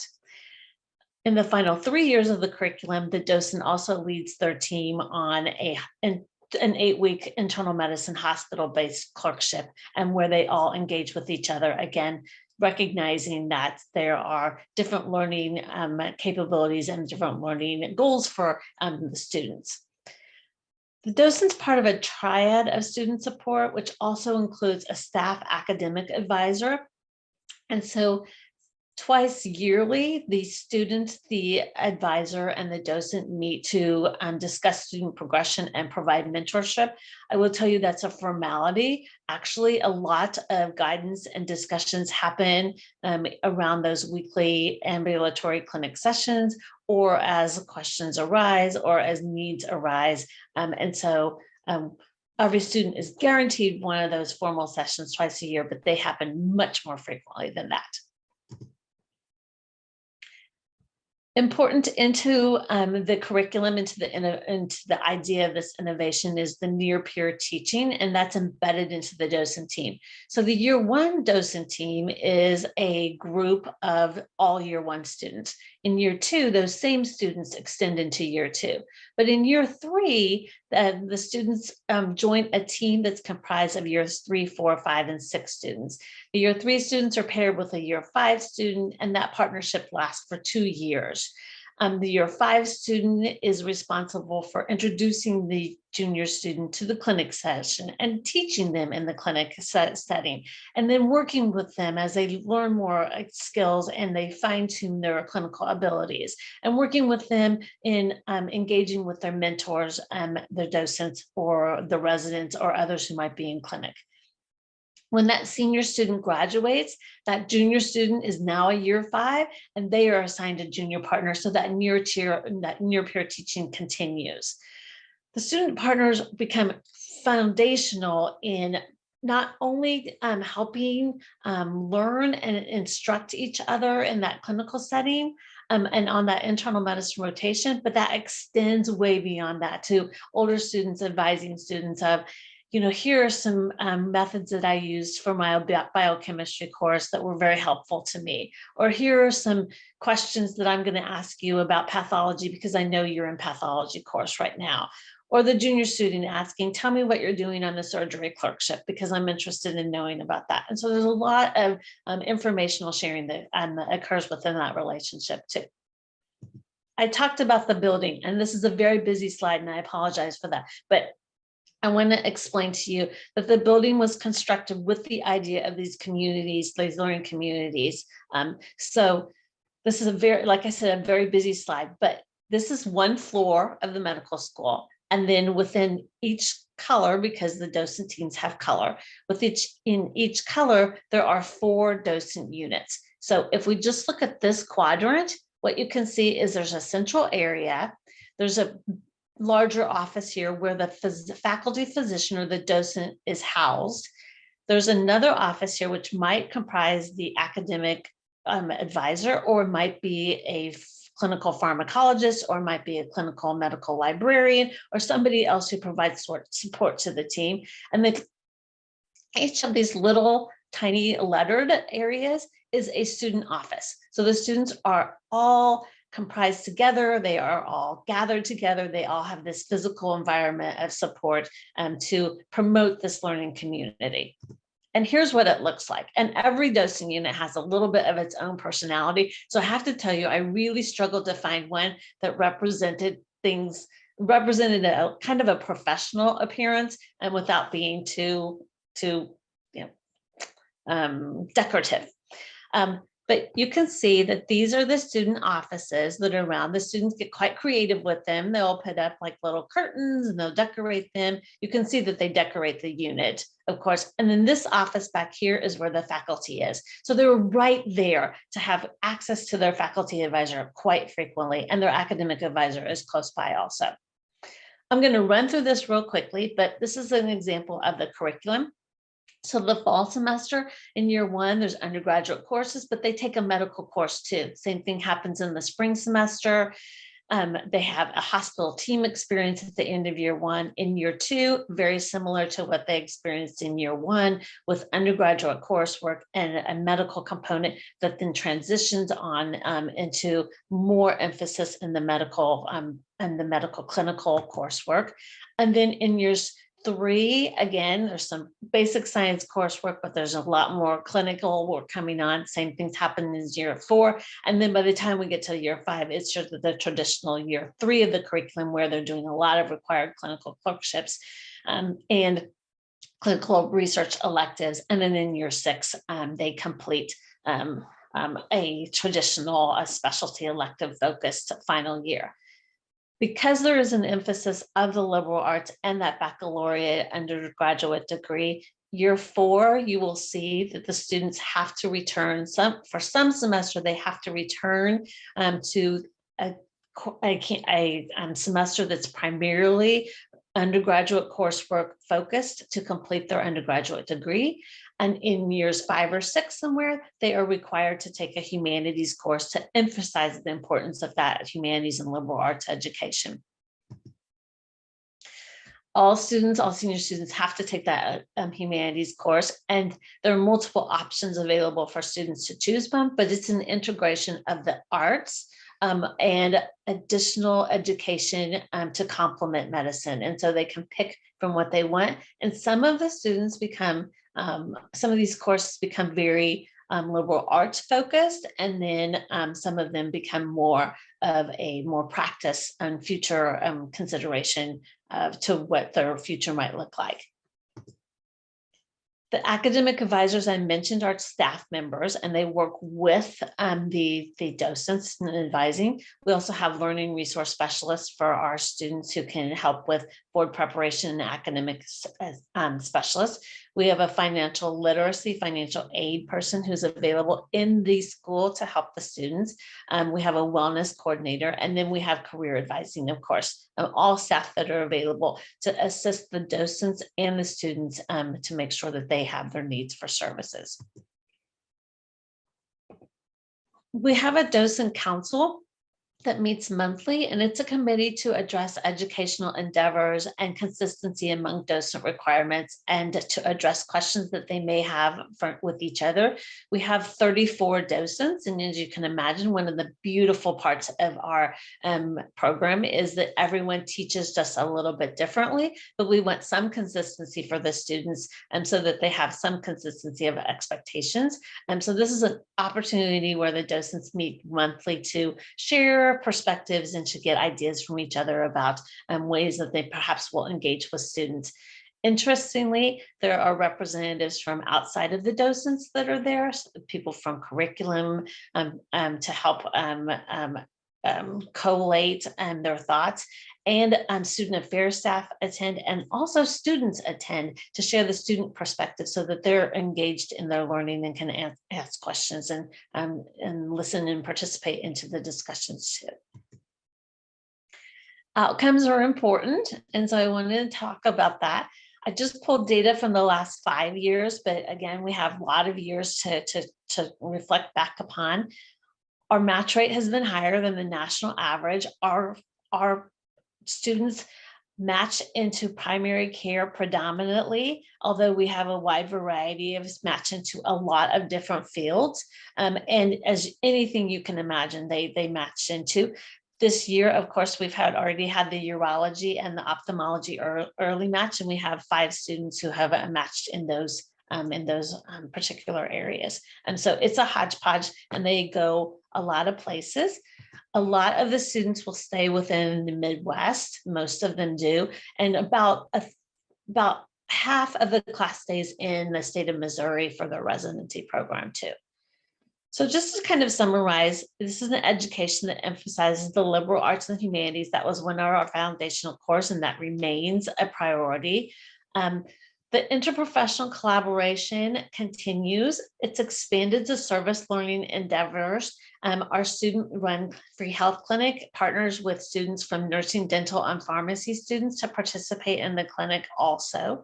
And that's just, again, a natural transition of what the students have experienced from the beginning. The docent unit structure remains intact. Our biggest problem is that we keep outgrowing our institution. So if, we need a couple more floors to continue that, but we will be creative in finding space, as we always do. And then maintaining that continuity of care and establishing patient relationships remains a priority. With students and docents actually identifying their patients and the patients identifying even their students as their providers to participate in that longitudinal experience. As a former student at UMKC, I went elsewhere for my residency, but returned and have been on faculty. And I have a patient in my panel who I took care of as a student. That was a long time ago. So I enjoy engaging with him. But that's a lot of information quickly, but if you have any questions, I look forward to answering them later. Once again, you, like the other panelists, have demonstrated how important it is to speak to the issues of mission and how well you deal with that. I have a question that I will hold for the discussion. And our last speaker of the day is Arti Ditwania, who has been the director of the Northwestern University Medical School program. Arti? Well, thank you very much for this opportunity. I do not have a slide of slides, but I'm going to speak to all the things that have been outlined by the previous speakers. So the Northwestern program, which is the honors program in medical education, has been in existence since 1961. And the medical school has been in existence since the early 1900s. And the mission has really evolved over time, with the most current iteration being that we wanted to create leaders in medicine. And that had a very broad, or could have a very broad application. They could be leaders in academic medicine, leaders in innovation, whether that be in research or in industry, or leaders in public health realms, global health realms. The definition of leadership was very broad, but the goal was to allow students the opportunity to begin on that path earlier in their trajectory through the curriculum of medical school. And so as we were looking at high school students, we wanted to make sure that they were committed to medicine. And that's often sometimes hard to do, to make sure that it's the student that really wants to go to medical school and pursue this career, as opposed to a familial obligation or influence.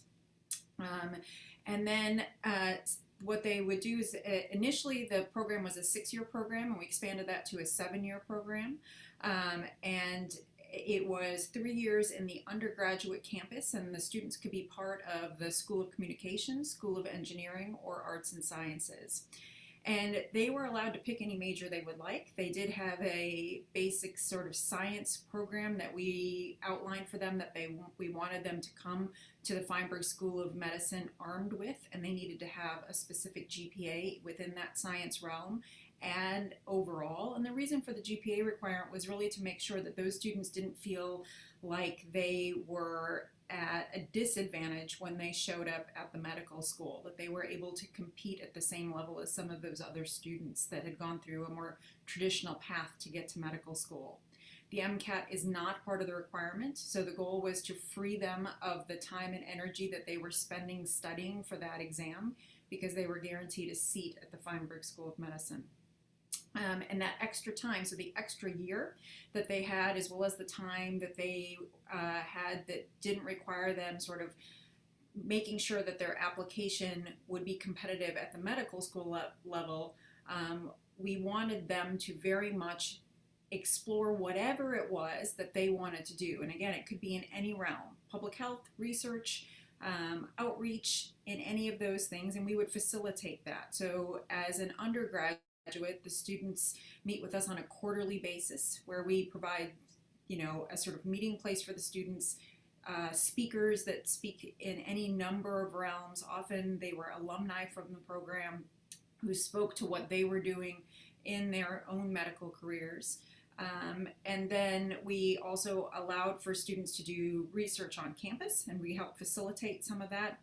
In medical school, the students participate in an area of scholarly concentration, and the HPME students were allowed to start that project or process during their undergraduate years, and they could continue it into medical school.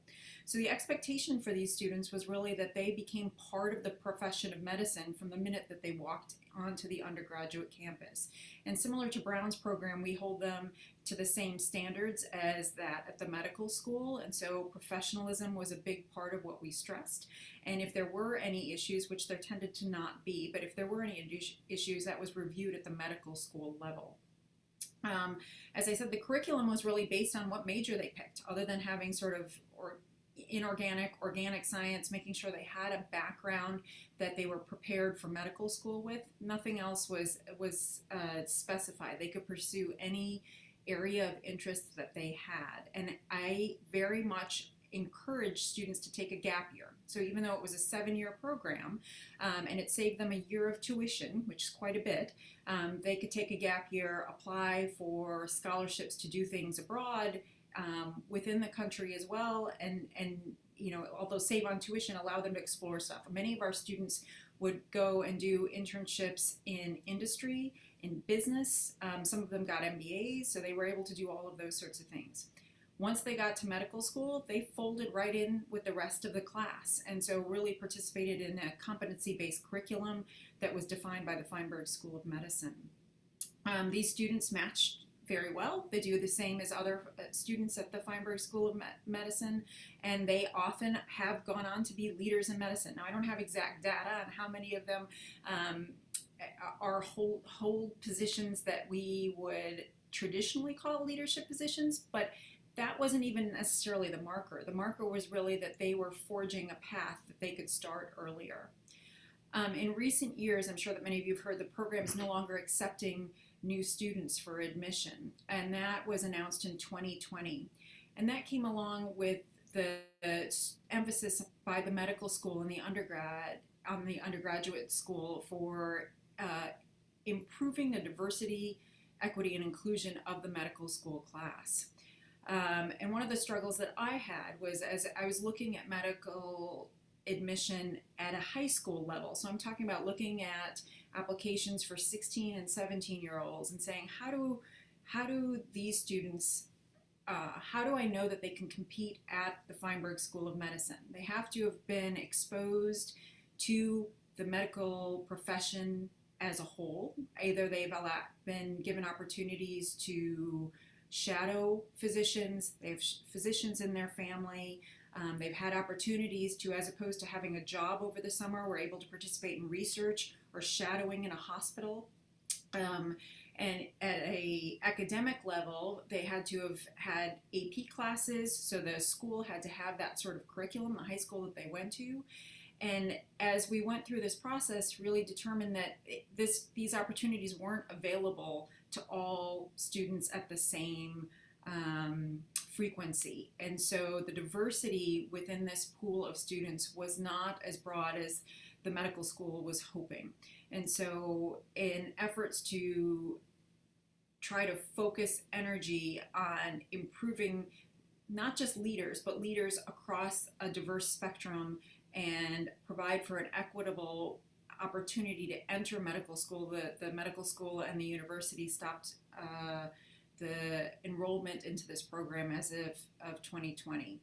We still have students at the undergraduate level that were enrolled prior to that announcement, and so there are a couple of cohorts that are still making their way through their undergraduate years and will go into medical school. And I'm sure that there's a lot of questions about the school's reasoning for doing this, but I do think that the program itself, over the decades of its existence, has been very successful in creating leaders in medicine and training a very academically inclined group of physicians, and that not just that they practice at an academic institution, but they have that sort of self-learning and desire to improve outcomes for patients as well as one of their missions.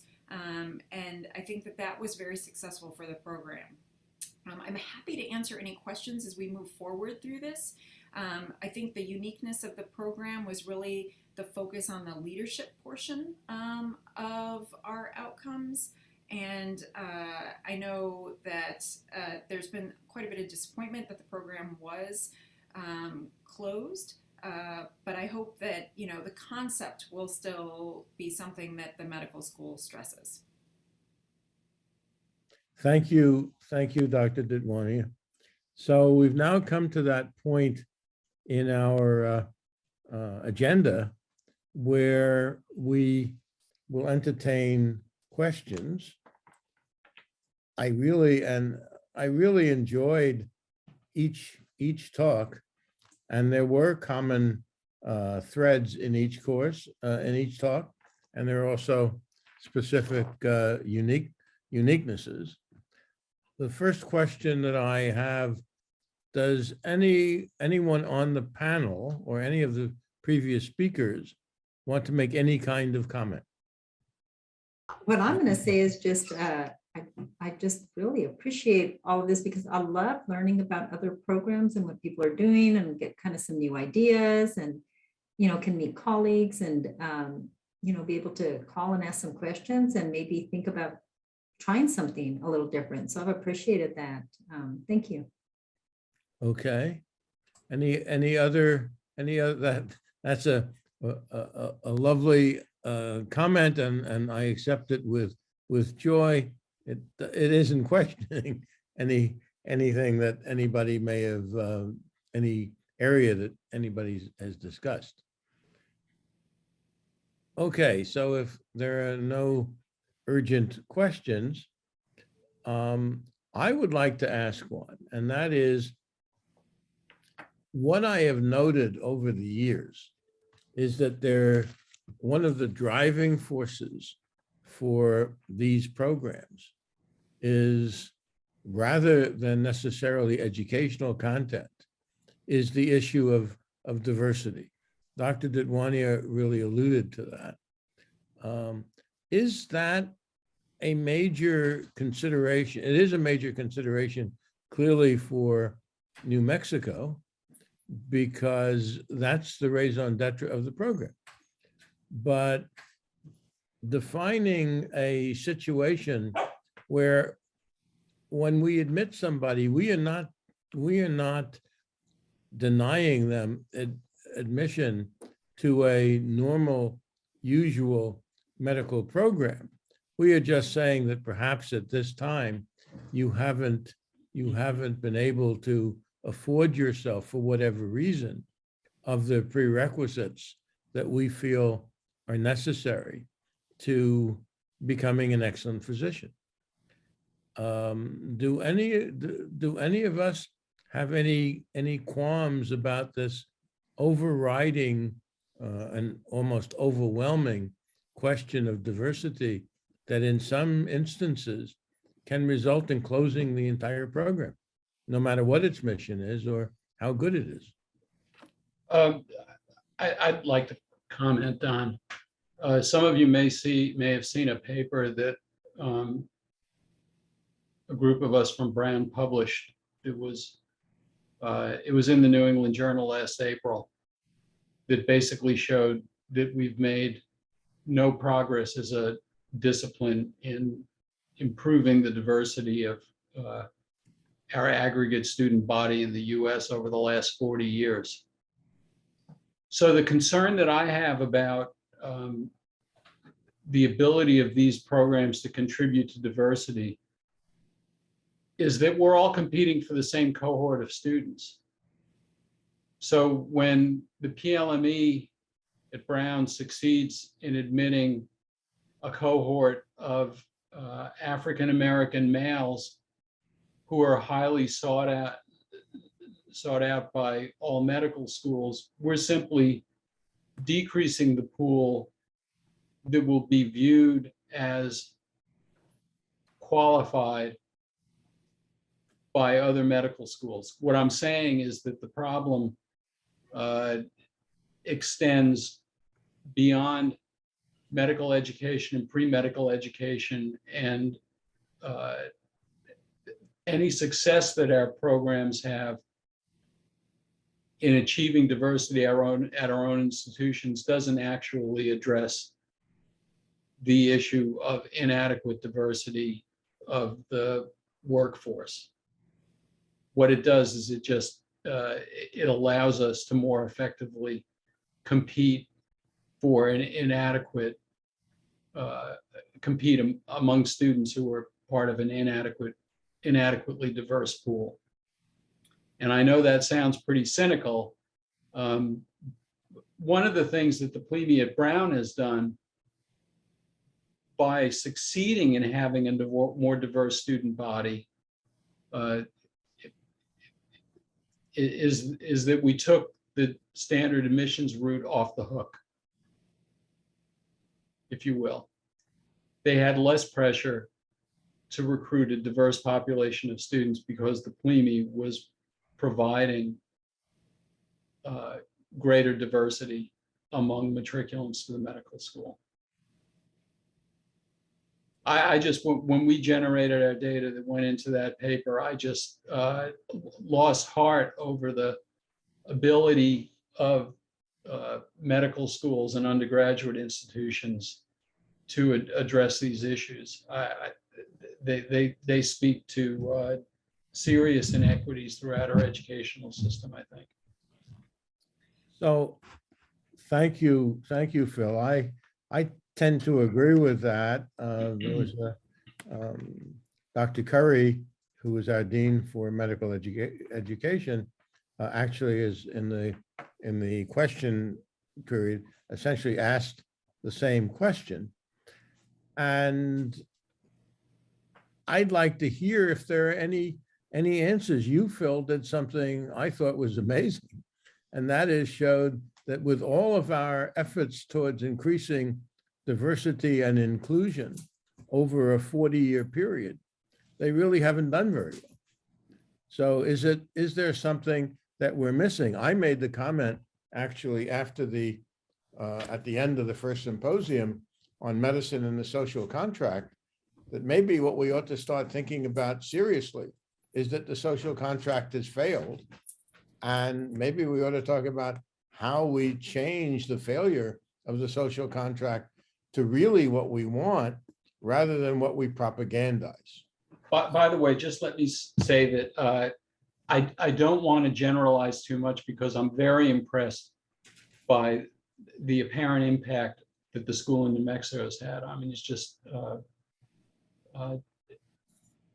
you know, in a setting that really demands a specific degree of success, it looks like you've achieved that. But for a school like Brown that doesn't have a regional mission, I really think that we're just focused on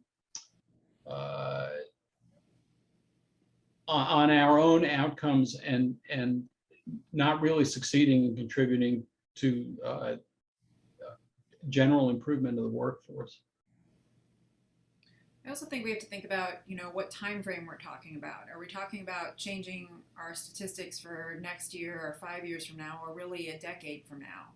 And where our efforts need to be focused. It could be that one of the things I've said is that we can't attract those students if they don't even know the program exists.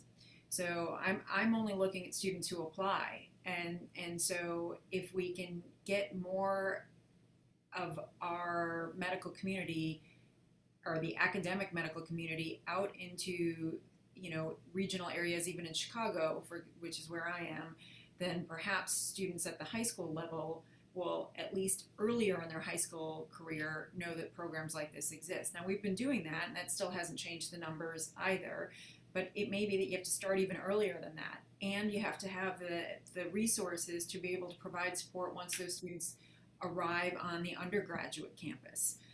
I don't want to single out students and then set them up to fail when they get into a very competitive environment that where they haven't had the opportunities to build the academic background that some other students have had. And so I really think we need to start earlier, but we're talking about changing numbers a decade from now, not 1 or 2 years from now.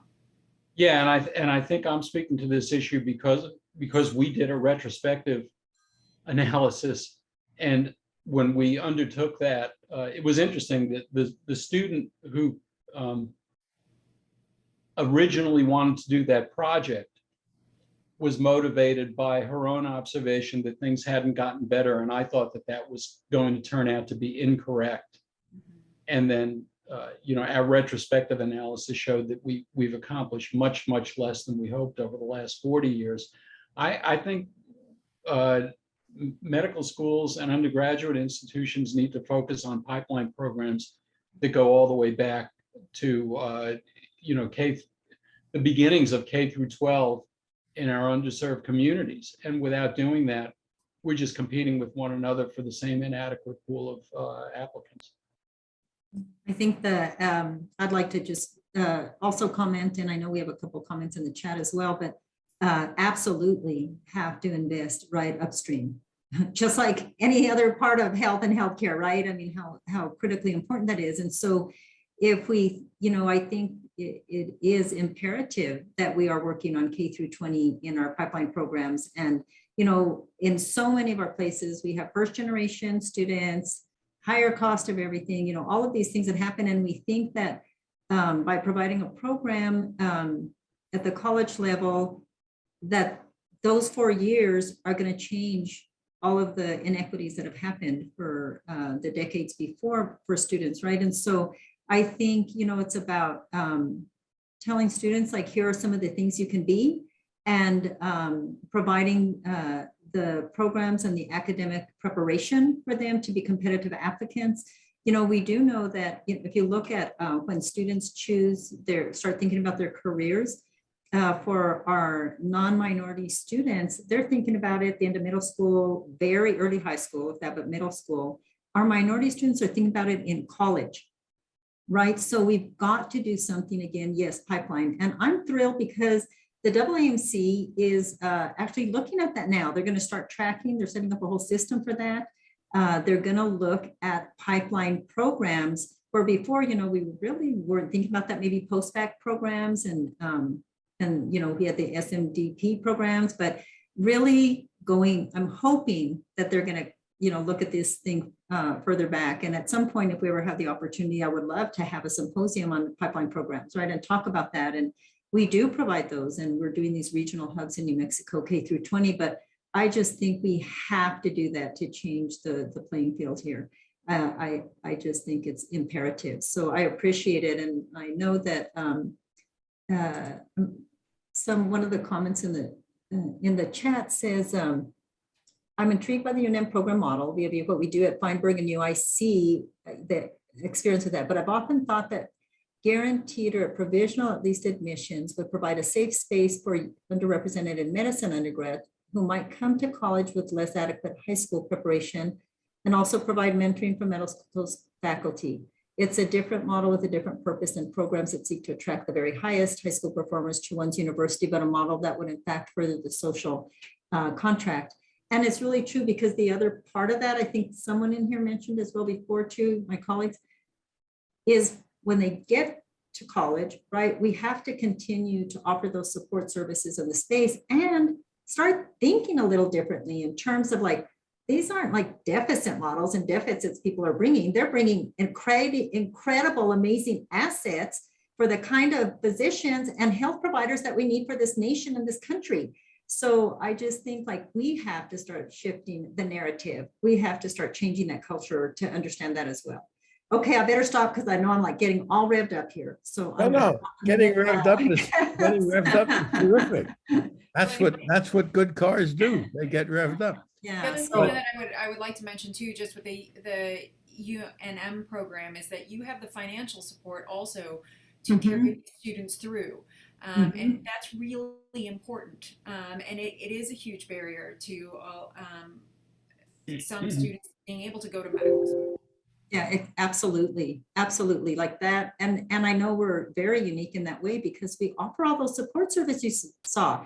I mean, our students come in and the BAMD, the program pays for anything that they didn't get. A lot of them, right, they're presidential scholarship, Gates Millennial Scholarship. They're all of these high achieving, amazing students. So they get scholarships, but the program pays for the cost of their education after, it's the last resort scholarship, but then housing, books, Kaplan course for the MCAT, all of those things that, I mean, our students do not, most certainly are underrepresented, do not have access to. So absolutely. know, And I go was- ahead, Brenda. I'm sorry. I was going to throw in there that we have had a pipeline program for years. And to what Dr. Didawani has said, we learned about or recognized about 4 or 5 years ago that high school and middle school pipeline was not sufficient. So our pipeline programs actually start in 5th grade now, to try to interest those students in not only the sciences, but in study skills, and to work with their parents on education and how do you maneuver and how do you apply to college and all. And it'll be interesting to see what that shows us. But the students that we started with are now entering high school. So I mean, it's going to be a long time before we have any outcome. No, that's So great. what everybody is saying, and I certainly agree with, is that we need pipeline programs. Now, another way of saying that is we need to enrich and enhance the nature of education for all of our students, particularly underrepresented students. But in a sense, we might begin to think that more students are underrepresented and underserved educationally than we're giving credit to. Sure. Because what we're saying, we're scoring for an outcome of only medicine in a way. And these same students are being denied opportunities in a whole lot of ways, which is why I said that, to me, this is indicative of the fact that the social contract has great flaws that we're not really addressing. So at any rate, the one thing I would say, listening to all of us, is that I'm not sure that a good thing is to prioritize program A over program B. Where you see programs that are effective and produce more educated, better professionals, if you will, we should implement them, and not one to the detriment of another. This is, I think, what we all should be about. And that to me is a major concern, because what I don't see enough of is questioning the whole nature, the roots of our education. So for example, I think we would all say that the world, medicine notwithstanding, but the whole world has become more complex over time, and therefore deserves more complex discussion. And at the same time, we in this particular BAMD realm are content to cut this down from 8 years to 7 years and so forth. I find that to be not consistent with the intellectual needs of the world, and the promoting of the concepts of learning about humans. That's really what humanity is about.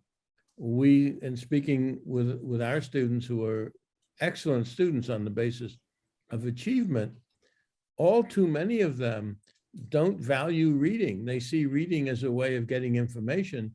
They see education as something, as a means to an end, but they don't find enjoyment in many of these things. And if we can't educate professionals ultimately to find enjoyment in what they're doing, that's going to bite us at some point. Any comments to this? Okay, so we have one for Dr. Romero-Leggett. This question said, Dr. Key mentioned going into an elementary school and teaching anatomy as part of the BAMD program. To what extent is that piece intended to be an early outreach or pipeline program like the ones we were talking about? Absolutely intended to be those early outreach programs. And as a matter of fact, as I mentioned, we have K through 20 programs across New Mexico. So many of our BAMD students and our other health profession students, the highlight and the big push for us is to get those students back into their communities in these programs, being the ones doing those hands-on interactive activities with our very young students. And then coming and doing the same with, as you go on in the educational process, because the students can see them, right? And just like they're from their home, right, as well. And then they're like, oh my gosh, someone who's from here, someone who looks like me, and they really, I feel that makes such a huge difference for the students in these programs. So most definitely, I believe, that was part of his community project as well, several of those on that summer practicum. But a lot of times, I mean, the BAMD students are like amazing at volunteering for so much back in any of the underserved communities and their own, and they're active participants in these pipeline programs. So thank you for that question. Valerie, I have a question that in a way follows on that. So you and your program have proven very effectively that you can get students to go through the program, go back into the community, into primary care specialties and so forth. How difficult is it to get physicians into the community, into the academic medical center to populate the specialties that connote a comprehensive medical center? Is that a problem for you? I don't think it's been a problem to date. I mean, we have neurosurgeon, ophthalmologist, several primary care, but several of our graduates are certainly in academia and actually have stayed at UNM to practice there, again, serving and educating our next generation. So I think, for us, yes, the emphasis is primary care. I mean, that's the huge need in New Mexico, but at the end of the day, we want our students to do what they're passionate about in the area that they're passionate about, because we need every kind of health provider as well, right? I mean, well, you saw that 32 over 33 counties and all the medically underserved. So, so we do that. So I don't think there's that we have actually challenges in that way. Yeah, no, thank you for that question. And I know there was also another question that was asking, do we track our students, the graduates? I think Dr. Patch asked to see if they serve underserved or not. And so we do look at their practice location, and we know that we do a rural versus urban, and we know that 42% are in urban areas. But what we also know, and then we kind of look a little deeper, and we all know this, like every urban area has pockets of underserved. And you could say, like here in Albuquerque, sure, we're urban, but oh my gosh, do we serve the underserved?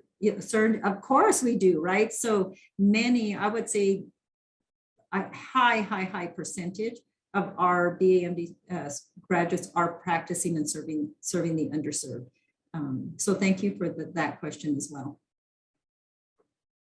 Erica, more questions? Yes, let's see. We have one that says, this is not to anyone in particular, so if anyone wants to step up and address this question, that'd be great. The question is, at what level do you think the BSMD increased the number of students attracted to pursuing medicine? It seems at some level that potentially the idea of pursuing medicine is losing its appeal as such a long, expensive, and stressful track. Therefore, do you think BSMDs help make a medical degree feel achievable and more attractive for students? Speaking for our own program, we're attracting students who would be determined to go to medical school whether they were in a combined program or not. I don't think that our program over 40 years now has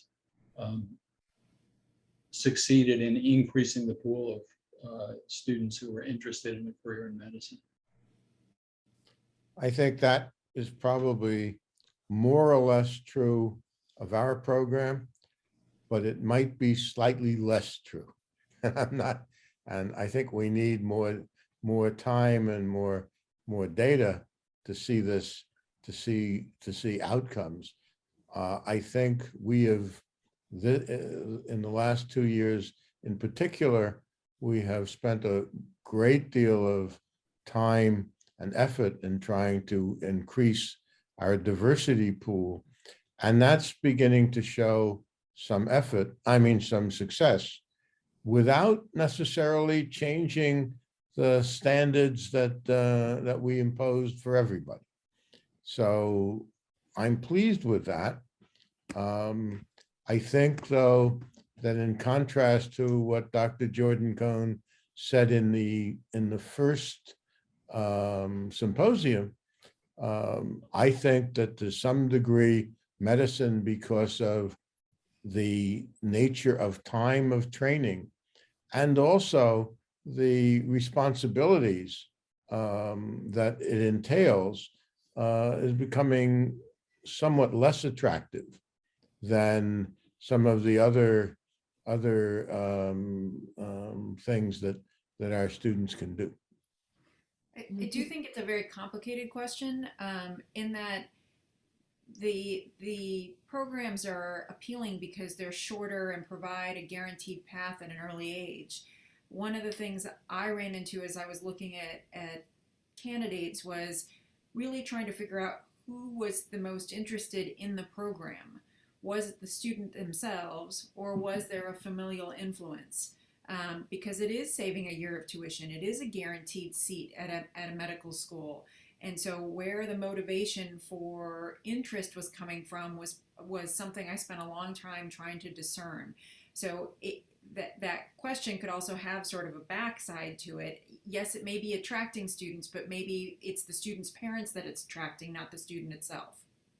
The person who just said this is a complex question and a complex area, that's just hitting at the minimal basis of the question. We've got a lot of students out there who might be able to answer that question more successfully than we, but I will say that it is certainly true that parents, particularly immigrant parents, see medicine as a secure profession. They don't necessarily see the arduous and the time that it takes to be a dedicated physician, but they do see it as a secure position. So I think Artie, that you put your finger on something, because parents and family are important. One of the things that we hear over and over again, particularly as you read the applications to these programs, is, gee, I'd really like to be considered for your program because it alleviates stress, and I won't have to worry about the application to medical school, and that will therefore allow me to do lots of things I wouldn't normally do. When I finally, at interviews, when I ask, what are these things? The answers aren't as convincing as the essays that they write. And another thing that struck us early on, and actually was the impetus for the core curriculum, was that by and large, the 17-year-olds that we were attracting and are attracting have no concept of really what medicine is. Their concept of medicine is acquired from Gray's Anatomy, from House MD, and that kind of knowledge base.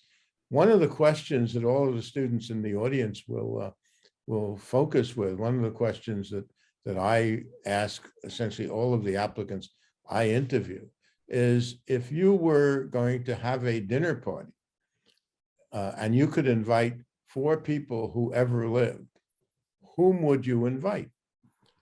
And almost no one identifies a physician as one of those 4. And yet they all claim to have a passion for medicine. And when you ask them, well, how do you demonstrate your passion? Have you read about medicine? Very few have.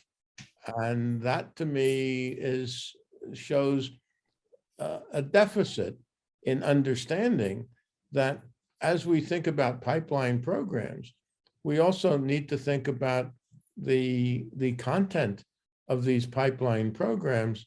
You know, when I was growing up, there were books like Microbe Hunters and Aerosmith and things like that. Now Aerosmith was a band. So these things, you know, we need to understand what is it that we're telling our students or informing our students so that they can really embrace what we want them to embrace. Hi, this is Rana Cohn. Hi, everybody. It's wonderful to have an opportunity to interact with all of you again. But one of the things, because I deal with a lot of undergraduates on campus who are pre-med and pre-health, is that when they come into contact, particularly with physicians who have been in practice for a period of time, they're told, do not go into medicine. Medicine is not, you know, the way it looks in the entertainment industry. It isn't the way it looks now. When I was young, And it isn't the way it used to be. it isn't the way it used to be.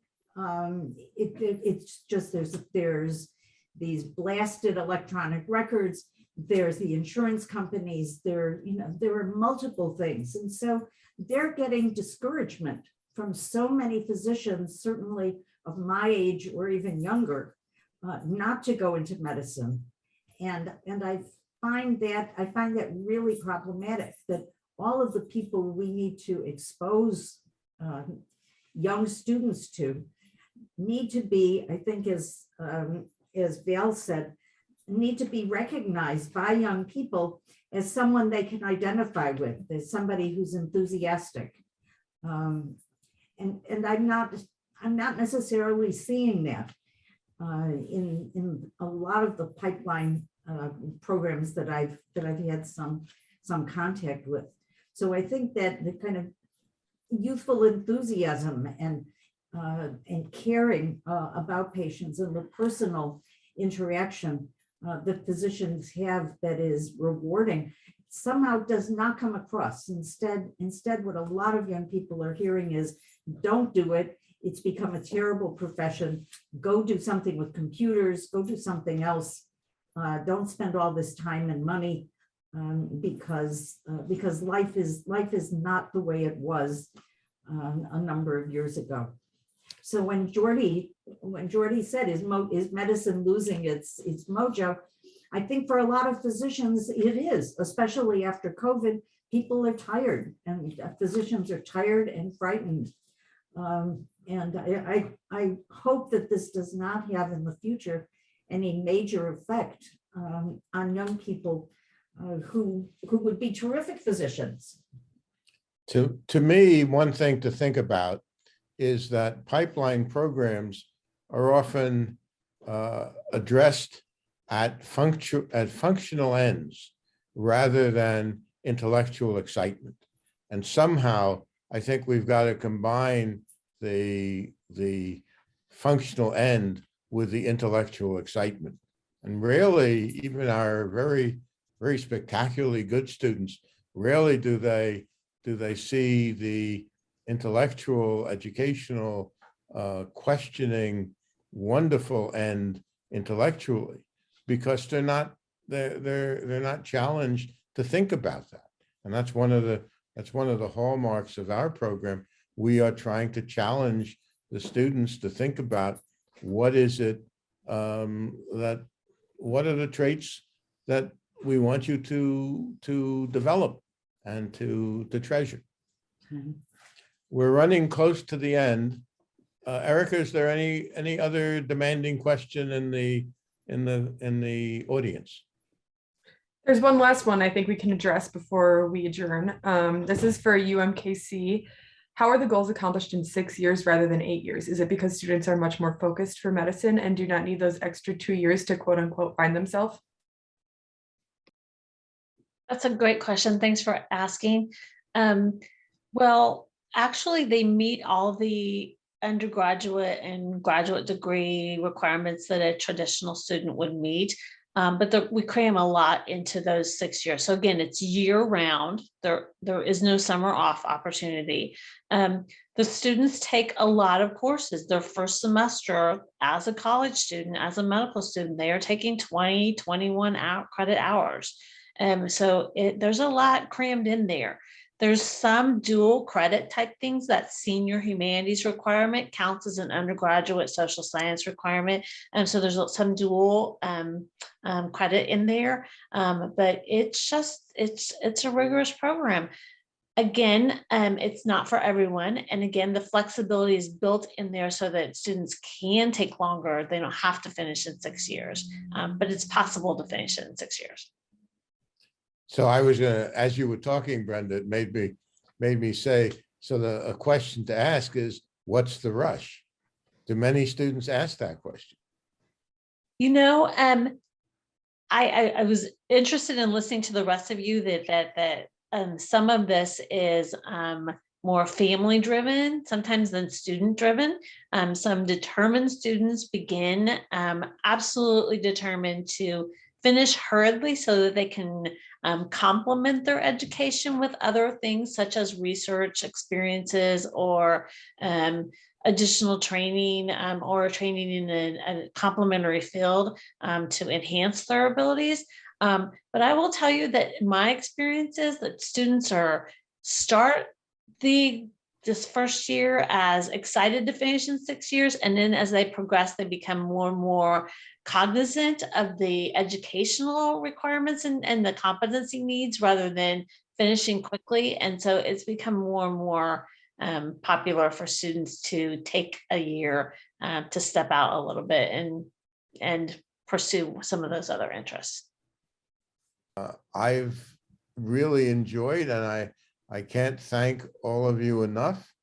I look forward to further interactions in a plethora of ways, but thank you all. I think we've all learned, and I think that had we another hour and a half, there are lots more questions that we could profitably talk about. So thank you all. And as Ed Murrow used to say, good night and good luck.